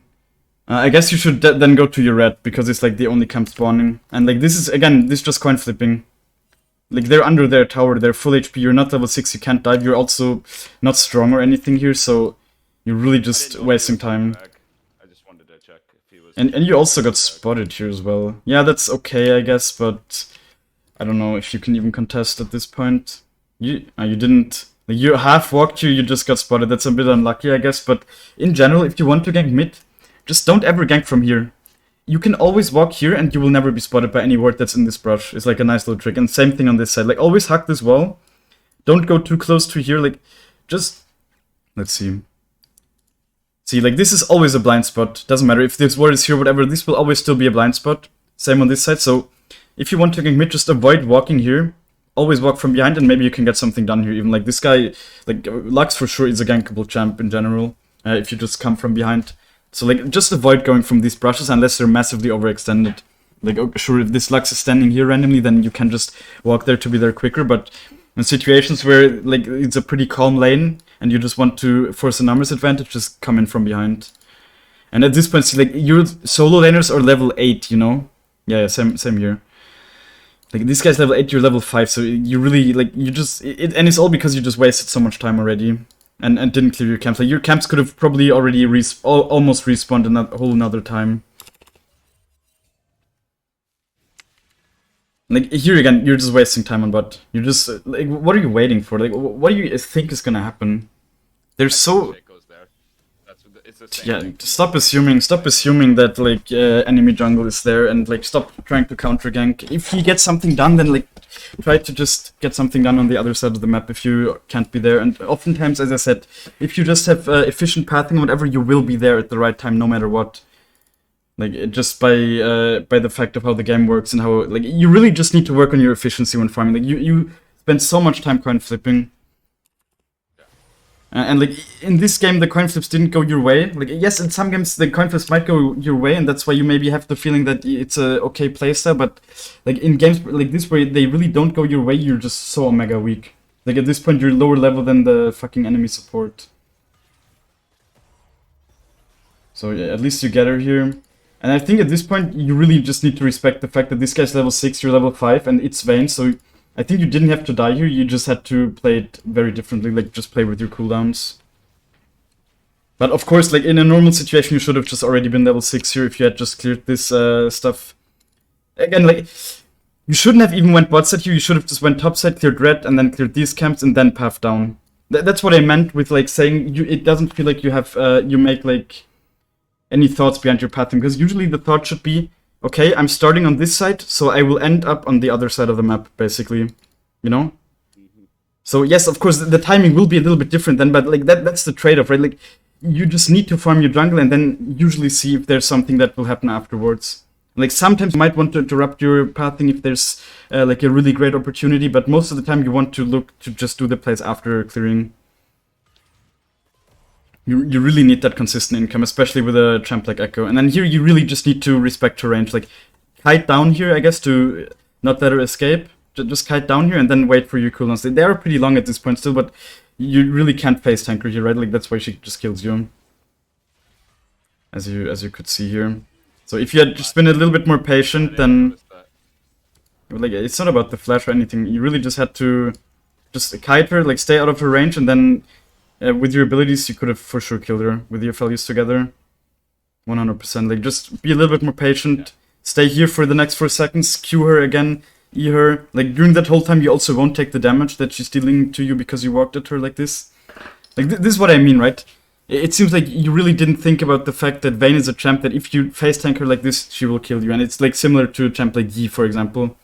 So against these kind of champs, you really just need to play way more with your abilities. But this is a kind of awareness you're maybe missing a little bit because you're like a true Ekko one trick.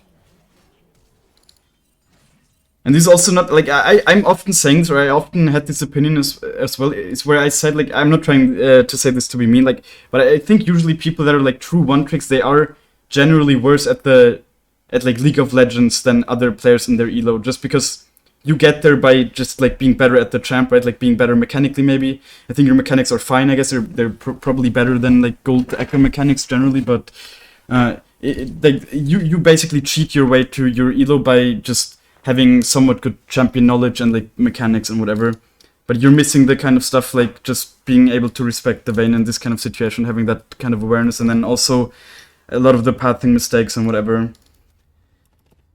Let's see, what else did I write down? I think like this is a smaller, more advanced thing, but I think you should always start clearing from red here. Clear from red and then do Crux and Raptors, because it means that the Crux and Raptors will respawn with like only the 10-second delay in between, and if you do it like this, there will just be a longer delay. So if you would ever clear efficiently in this game, there could sometimes maybe be situations where you have to wait. And then also in this situation, the red buff would give you level 6, and maybe if you need to be somewhere, that's like all you need. But at this point, like, see, you're so behind you. You're level 5 and the enemy Lux is level 9. Like that should never happen. At max, you should be like 2 levels behind to the solo laners. And again, like, see, you left like 2 small Crux here for no reason, and this time you really were not pressured at all. Like, it's still something. It's obviously not the world, but like if you do this all the time, then it will add up, for sure. And then here's like you just fucked your pathing for no reason, basically. You just cleared one camp randomly and then left the other 2 up. Like you need to get into the habit of like losing dragon, and I wanted to get Herald right away. Yeah, but like nah, but you can still get it afterwards, you know. It's not like this guy will go here and then run here right away most of the time. Like he might, but I don't know. Like most of the time, the Herald you can just get for free no matter what. I feel like even in my games, I often just get it for completely free because people just don't expect you to do it. And then like since you're already so behind, this is just such a massive coin flip again, basically. I mean, not really. You will get it here, but yeah, I don't know. And then also, I think you should just get the crap before. You think the Herald was a coin flip with Lux dead and Shaco in the bottom? No, I think in general, getting, like, it's not unlikely that you will get it. I think it's fine, but maybe coin flip is the wrong word, but like, you really need to start clearing your own jungle here. Like, I think you ended the game with like 5 CS per minute as well. Definitely not good. That I understand. That. Like, and it's all because you just never cleared your jungle and you never made it even respawn and this kind of stuff. It's really important. I think, yeah, and then here, I don't know, like, you expected the Darius to... I had the exact same situation actually yesterday in a coaching session. Like, this guy could have not possibly been here, even if he flashed. So he's like a pretty bad game sense. See, like, you saw him up until a second ago, right? He just cleared the minion. So if anything, he could have been here or whatever. So like, this W is never good, even if he turns around. Then, sure, like, it's a little bit unexpected maybe that he keeps pushing. It's, of course, trolling from him. He dies for it. But like, this W is way too deep. If anything, place it like... Yeah, that's something you said, right? You feel like your W placement is not optimal oftentimes. It's like, if anything, it should have been maybe placed here or whatever. They really just have the awareness. Like, even if he had popped Ghost, like... Okay, if he popped Ghost and Flash, maybe he could have reached here. But, like, obviously he's not randomly gonna do that. So, like, this W is never achieving anything. Then here, I guess you just get him. This is fine, right? You don't... stupidly overcommit. Like, some echoes might have just started with E or whatever. I think it's definitely good that you just throw the Q and then wait for it and do this. This is exactly how you need to play against Darius. For sure. But see, like, all this time, see where Shaco ends up. He's just going mid. You could have easily cleared this and then done the Herald. Now, and especially now that you killed the Darius. So, like, you're just so weak for no reason. Really get into the habit of just clearing and then trying to do like either objectives, ganks, or this kind of stuff. You will notice your gameplay will be so much more consistent. And also here, I think just do the crab first. I think I always want to do the crab first in case a fight breaks out, and then you have the movement speed and whatever. That makes sense. And it really doesn't take a long time to clear. And then I guess just make sure to get the last hit. Like, the top laner shouldn't get the last hit on the Herald. And then also take the crab. Like, you get bonus XP from it, and you're already so behind here. So, like, definitely take the crap from him. He has his lane where he gets minions. He also should just shove his lane in, by the way, at this point. So, like, Yeah.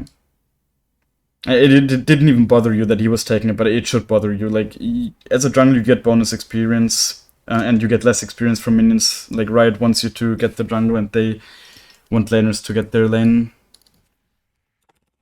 You get less XP before you have like the Monster Hunter debuff, even. Yeah, Like oh, okay. I do. I'm pretty sure. So yeah, like, how much gold do you have to spend here now? Yeah, this is fine, I guess. I'm not sure. Maybe you should cure your bot side. How much can you afford here? Yeah, I mean, you wouldn't... Yeah, if you hadn't bought the boots earlier and you had just went for the Amp Tome, then you could have cleared your bot set here and you had the Rocket Belt, and then it would have been a fine timing, you know, even though you haven't gotten much done kill-wise. So, like, this is like a butterfly effect, right? You just made the wrong choice of buying the boots earlier, and now you couldn't have even cleared this to get the Rocket Belt. But again, if you had just cleared more efficiently and not wasted so much time anyways, then you would have also had it. So, like, many ways in which this could have gone better. And then, like, you literally got the Rocket Belt at like 17 minutes, so that's like way too late. Okay, I mean, here I think you had some connection issues with it. Was that it? Oh, no, it was later, I think. Oh no, it was here. Yeah. I mean, that's a little bit unfortunate, but that wasn't really the cause for your late Rocket Belt. Like, in these situations, sometimes that might happen, right? In my games as well, where maybe I die stupidly or whatever, and then I just have a Rocket Belt base that's a little bit late, but at this point it should be your biggest goal at this point should just be to complete the Rocket Belt. So literally just clear these two camps and recall and get it. I don't think you can quite get it, but like, clear these two camps, clear blue buff and whatever, and just recall. It's such a massive power spike. You stayed on the map way too long without the Rocket Belt. Like, a Rocket Belt is so needed to just... It helps you in against all of these champs. Like, it really helps you a lot against all of these champs to be able to reach them. I guess except for maybe Darius, but like, really against the bot lane, against the Lux especially, and the Lux was a big target at some point. Like, this guy was actually... I didn't even know. Wow, this guy had a 500 gold shutdown at some point. That's crazy. And they threw it. Looking at right now was the objective, was to get. Yeah, I couldn't see anything at this point, I think, because like, you had connection issues and it was completely pixelated.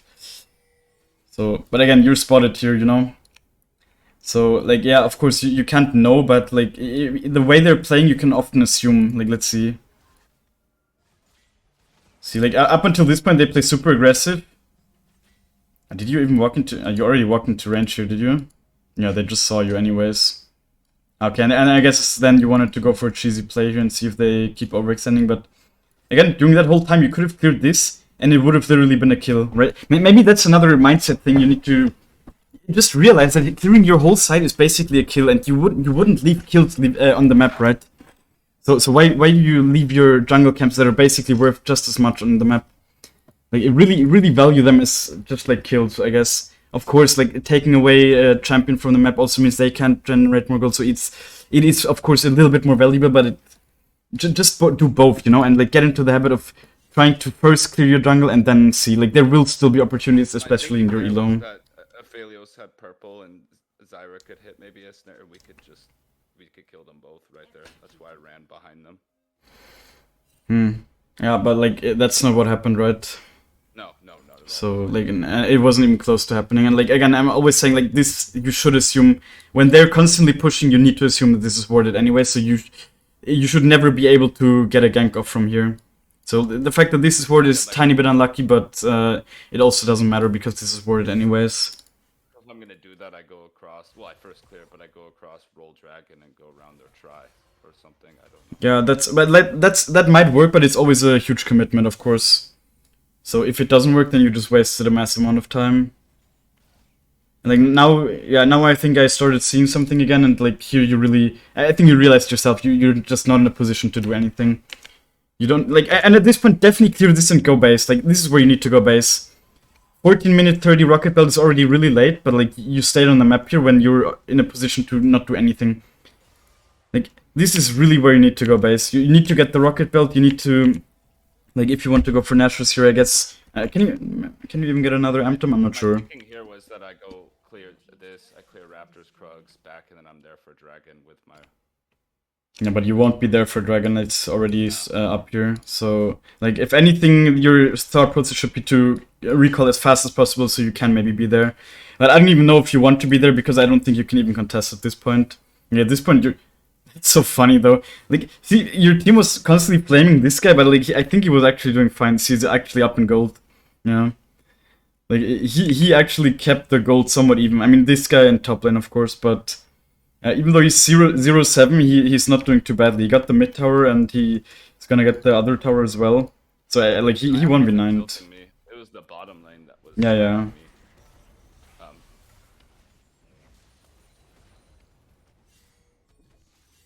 I'm just saying, like the stats look so favored into their favor, but it's like only 1k gold difference.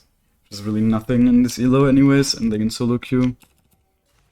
And here, you prioritize getting his jungle over your own, which, in this situation, it's okay. You work outside in, always. Right? If you can, you take what... Like, you work outside in, so if I see him over there, then I can take these camps and then work back onto my camps. Yeah, that's okay. Like, as I said, since you have full info on him here, that's fine. But at the same time, you want your own camps to respawn, you know? Really think about the fact that you want your own camps to respawn, because they are the ones that you can get the next time as well, very likely. And... yes, like, of course, you will... in this situation, it's fine that you go for the invade because you have full info and whatever, you will get them. But, like, generally, I would not look for so many invades because you also did that earlier. And I think, like, really start valuing your... you will have more than enough gold when you just farm your own camps efficiently. Really, like, good players don't go for many invades. Like, they really don't. They only go for invades when they have full info. So, like, this invade, I guess, is fine. Like, this is okay, but... the one earlier you did, I think, is not that great. And as I said, I think start from the wolves here. Always start from the wolves. Get the wolves first, then get the grump. Because if you get caught here, like if you do this and then you get, first of all, it's more likely that you get caught if you are here later, of course. And then also, like here, it's just much easier to escape, right? So it wasn't worth. I didn't do wolves because bot had reset, right? yeah. But I see how unworth it is. Yeah. By the way, another thing. Since I'm cycling his camps for him. Yeah. Another thing that like some other like really good Ekko man Tabor, he told me yesterday in chat. He did the math on it, and if you only invade one camp, it's not worth. Like you're literally losing money if you only invade one camp. So like, just like really get that in your head and try to focus your own. Like try to focus on clearing your own camps efficiently. It's so much more important, really. And then here, I mean, I think like just okay. He had his ward. Yeah, I don't think so either. And like also, just place your W now. Like place it before. Like why are you placing it when you're already in his face? You want it to pop when you want to jump on him, right? So like just yes, he has vision of you, so it won't be from outside of vision, but still place it now somewhere in his path here, and then it's just better, you know. There's no reason to place it so late. There really isn't. Still got his flash, I guess that's fine, but I really don't think he had to. Maybe he had to, because maybe Warwick could have followed up with ult. I mean, maybe he had to actually, but probably Ghost would have also been enough. I didn't place it yet because I didn't know if we were going to get Warwick E closer to their current position, but I think also... But you want to place the W early enough anyways. And then, like, all this time, right, you're just not basing and you still don't have the fucking rocket belt. This is where, like...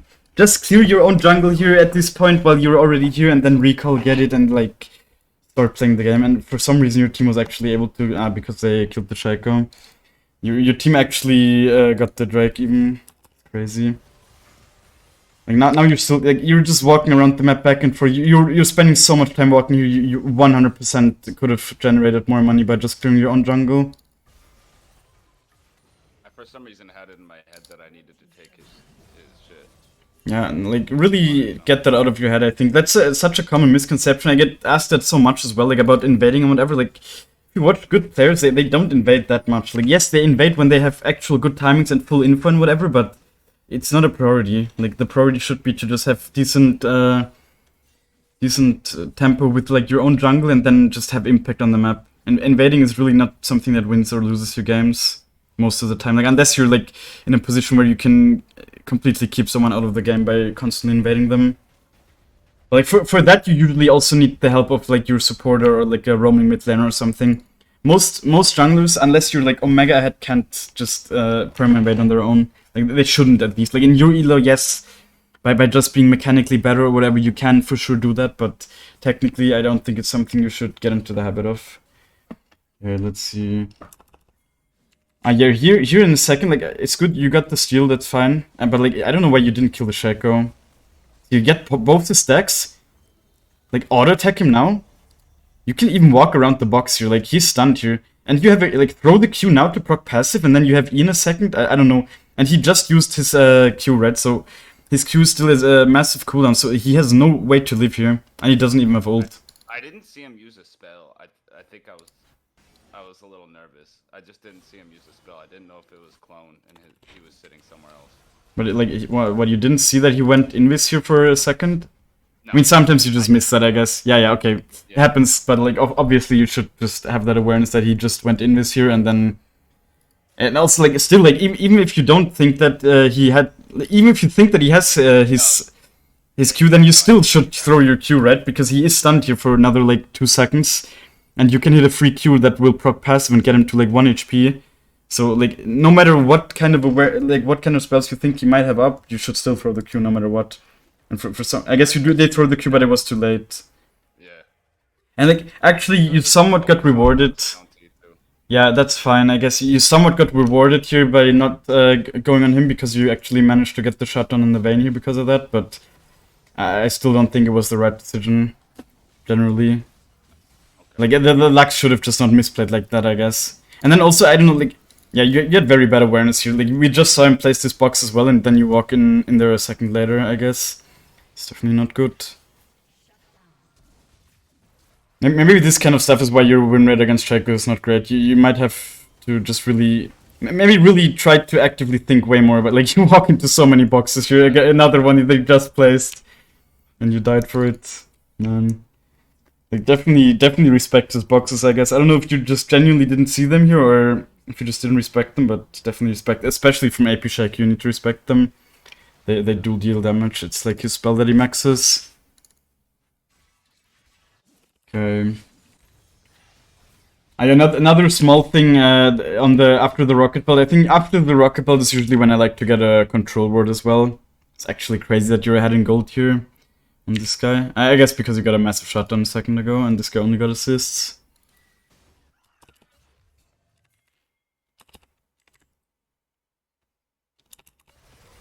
Yeah, again, just start from the red, then go up to Crux, down, and just in this situation, yeah, and then again, you see some fight happening mid and you go there right away. I guess it's okay, but in this situation you die because you misplay a little bit. But I don't know, like, generally, I think your team is just kind of inting here. Well, I mean... Yeah, see, your rocket belt usage was very bad here. Like, you got nothing done with it. You could have proc passive on the Shaco, and then you 100% could have just chased the Vayne down. Like, first kill this guy right away. Kill this guy right away. Just like, okay, he can ult if he has. I know he already ulted here. Never mind.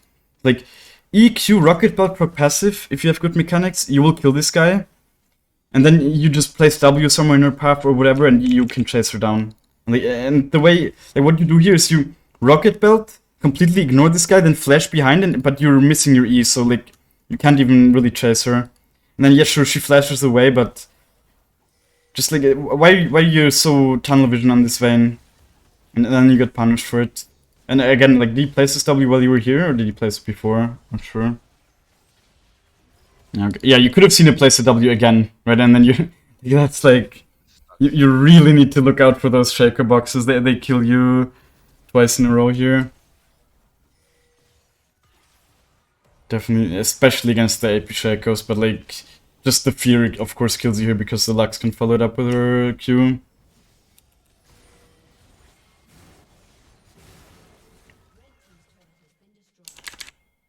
And then here you were also like, you were even saying you don't think, like, at this point where you get spotted, you need to start respecting. You don't need to like run away completely, but you need to start respecting. Like, and respecting means you shouldn't keep using your abilities, especially not your important abilities. Like, generally not your W. I don't know if you already had it placed, but definitely not your E. Like, definitely keep your E in case they like come around the corner and throw like a Lux Q at you or whatever so you can dodge it, you know? Like definitely don't use your E in these kind of situations. Let's see. Yeah, at this point you got spotted, like don't use your W. Use your W as soon as you might want to fight here. Like don't use your W on the blue buff. And you even kind of said it yourself here, like I don't think I can do this, so like just listen to your thoughts. I didn't use the W to stun the blue buff, I used it I thought if Shaco Q's over, then he's gonna have to stand inside of my W. Yeah, but like, yeah, but just use it as a reaction instead of as a prediction, because the prediction is so unlikely to happen, you know. And even if he queues over, then he doesn't have to walk in here. Like he would have to be a pretty big idiot to walk in there then. Yeah. See, like now this is actually unbelievably close. And wait, did you use E? Yeah, I mean you used E in a straight line, which is of course also not what you want to do. And that's why you still got hit by the Lux. And it was kind of good by her the way she did it from out of vision, I'm pretty sure, but yeah, still. Very lucky that you lived here. And again, you walked into the Shaco box and like you really need to stop walking into Shaco boxes. They deal so much damage. And you especially because you could have just like eat over the wall or something if you want to, or like even just walk around here. Why are you so greedy and walk through here? Like this shit can kill you so easily, and you've already experienced it twice in the last like 3 minutes as well.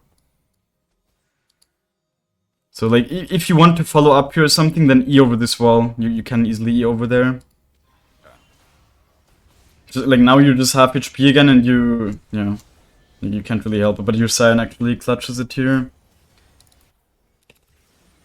Like now you get this, and like you 100% after the Shaco dies you in a second as well. You 100% can get the Nash as well.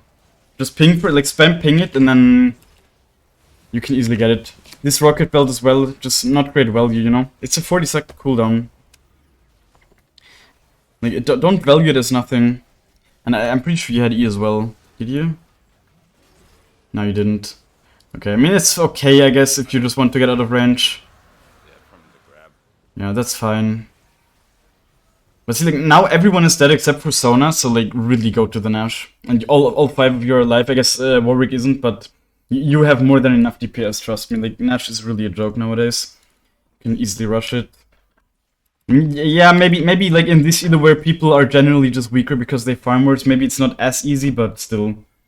Yeah, I mean, everyone is on, like, 5 CS per minute in this game, so maybe it's not as free as it could be, but I'm pretty sure you could have still done it. Like, Zyra is a pretty solid champ at doing Nash, and I don't know, you have some time as well because it's before they even come up.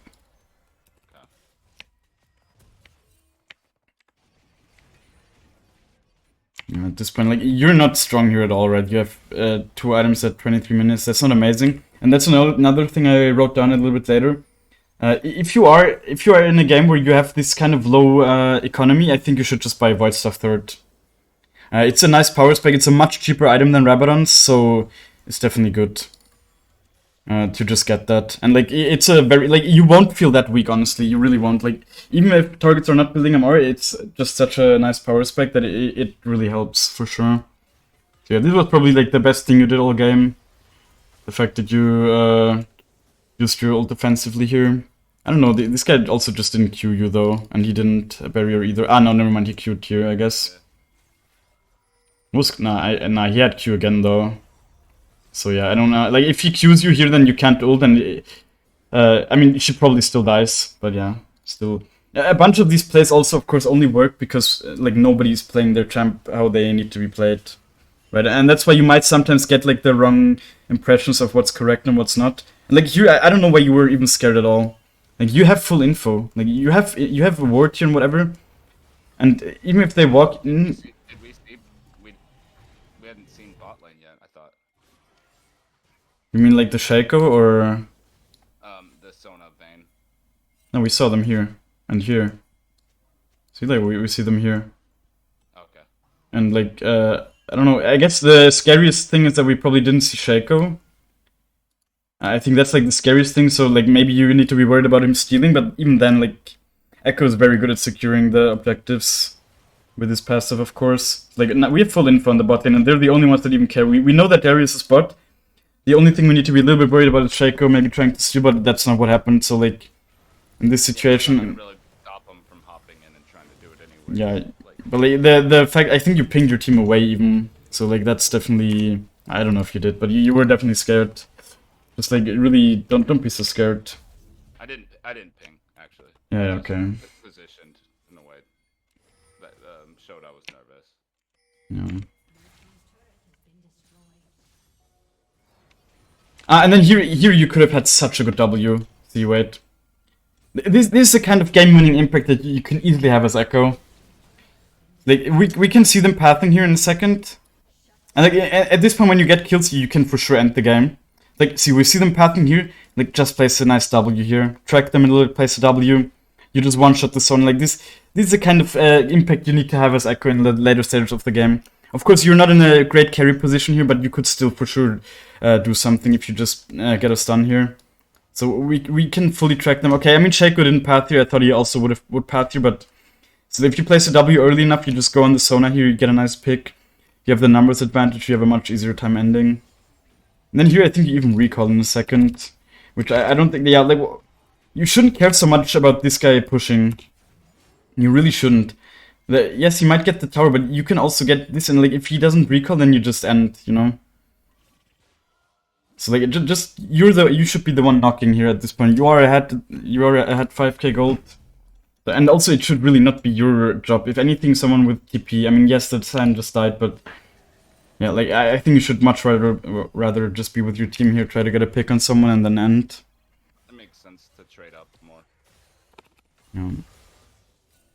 And you do get him here. This Darius was just also mega weak. So that's fine. It's definitely good the way that you respected him here.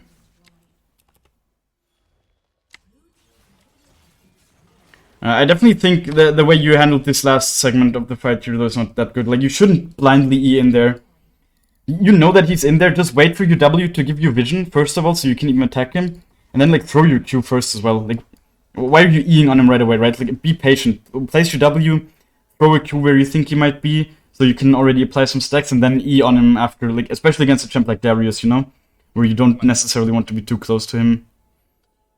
My thinking was I was hitting tab during that fight just to look at his items, right? And when I saw his health walking in there, I yeah, you still kill him. I'm just saying, like, generally, there's no harm in just playing it correctly, no matter how the stats are. Yeah, and then here, I think, like, honestly, just push this tower really quick and then go there. No reason to let it stand here. It literally takes you a couple of auto attacks. Nah, I think it's fine. Like, yes, but like, if something goes wrong here, then yeah, I mean, you probably just should have been with your team beforehand. So like, yeah, this is fine. But I personally would have probably just taken the tower because it takes you like, I don't know, 5 seconds, and then you can still group up with your team afterwards. And then if something goes wrong, you at least got this tower. You know. Case what you said in the first place to have left Darius alone bot lane and stayed with them the whole time. This Yeah. would have been over. Yeah. But yeah, that's whatever. Like, if it would have been over 25 seconds or not, you still ended here without a problem, of course. So yeah, that's fine. But yeah, you really didn't have a lot of game-winning impact in this game. And like, a big part of that is just because you ruined your early game by coin flipping too much, and none of the coin flips went your way, right? And some games they might go your way, and then you managed to have an impact, but in this game it didn't, and that's exactly why it's a coin flip. Because if it doesn't go your way, it's just bad, you know? Okay, but I also wrote most of this stuff down. Of course, I also will upload this video to YouTube at some point. And then, yeah, do you have any more questions, maybe? No. I mean, a lot of the stuff, I guess it's the stuff that I was already thinking that you say, except for some of the... Well, I guess the stuff I didn't really understand is how to deal with the Shaco and just how stupid it is to continue to walk into his boxes. And I'm not really looking at the placement of his boxes like I should be. Like, maybe try to have more active awareness during the fights. I think that's something for me also. Like, the first couple of seasons I played the game, I just didn't really actively think during the fights so much about all the abilities and whatever. But like, I really tried to... It is some effort, but at some point it will become easy, and then it's not an effort anymore. So... yeah, for sure try to have more of that in your gameplay, and it will improve like every aspect of it. It will improve your decision making, your mechanics, and like yeah, just overall all success, of course. So what do you like maybe to just recap? What do you think is like the biggest things you should work on? Chores first before having fun. So it's like I guess. exams Yeah. have to be taken. Taking them in a specific order. Uh, Yeah, looking not even specific. I think just like think about where you want to end up, I guess. Because oftentimes it really didn't feel like you really thought about where you wanted to end up. You just ended up somewhere, and then like the one time you were a little bit lucky, you got something on top, and most of the time you just didn't get anything. I don't. Yeah, I don't want to make. I hate excuses, but this game was a little dip. I Yeah, didn't yeah. really understand where I'm starting and where I'm ending, and I'm Okay. impatient with it. But I wasn't at all in this game. I felt Yeah, it's so. I know, like sometimes maybe you're a little bit just nervous or whatever. that. I mean, there's that too. But I just gave in to the pace of the game way too much, Mm-hmm. right? Like I matched their pace. Like that's why I wasn't behind the Shaco, but that's not good because I could have been like 2 levels ahead of them. You know, in like 5K, 3K ahead earlier. So it's like matching their energy there was bad. Yeah. Um, Yeah, and as I said though in the game also before, it's like if you would have just cleared efficiently the whole time and whatever, you would have been in a much better position to actually join the fights because you wouldn't have been so behind, and you would have like naturally probably been in a lot of positions to even help. And like really, also one thing with like the you assumed so much about the Shaco where like you really are in no position to assume. Like just focus on yourself. Like really don't focus so much on the enemy jungle. Especially in like your elo, you really can't predict. Like it's so unpredictable how people play because they also make so many mistakes. So and it really doesn't matter. Like it doesn't matter if you're strong enough yourself. You're the one that can just start the proactive play. So you really don't need to be thinking about what the enemy is doing, right? Like you really biggest don't. lesson from the session, I Yeah. think that I believe you won. It's just I wasn't. I didn't know. Yeah, I've been playing too much, thinking about where they're gonna be. And like you said, it works out like it works out enough to where it rewards me, but it's Mm-hmm. not It's not consistent enough, right? To climb. Yeah. It's like 40% of the time it works, which is a negative win rate, right? Yeah. Um, Exactly. but the other one is like don't invade. Just stop Yeah, I invading. think don't invade. Yeah, again, yeah, yeah. Just focus on. I mean, you said I saw in your matches there were some games where you had better pathing. You even told me beforehand that you felt like that was a better play style. So I think definitely just go. And yeah, you like even had way better results for that, right? You had some like 21 kill games, some 19 kill games. Why didn't you just stick with that? Honestly, it's Um, definitely a much better play style, especially in so your elo. I'm not like I still have time left in the split, so I just wanted to spend time trying other things. That's all. Like Okay. Yeah, definitely go back to at least like maybe don't if you felt like it was too much, maybe dial it back a little bit, but for sure go back to just trying to have efficient farming and you'll just carry way more games. And it's also more fun if you're just stronger, you know? Like it's 100%. much better. Like if you just go for these coin flips and you just don't get anything done, you just also can't play the game, so that's not fun. No, not at all. So yeah. Okay. Alright, I guess if you don't have any more questions, then I'll stop the Oh, that's recording. perfect. Thank you.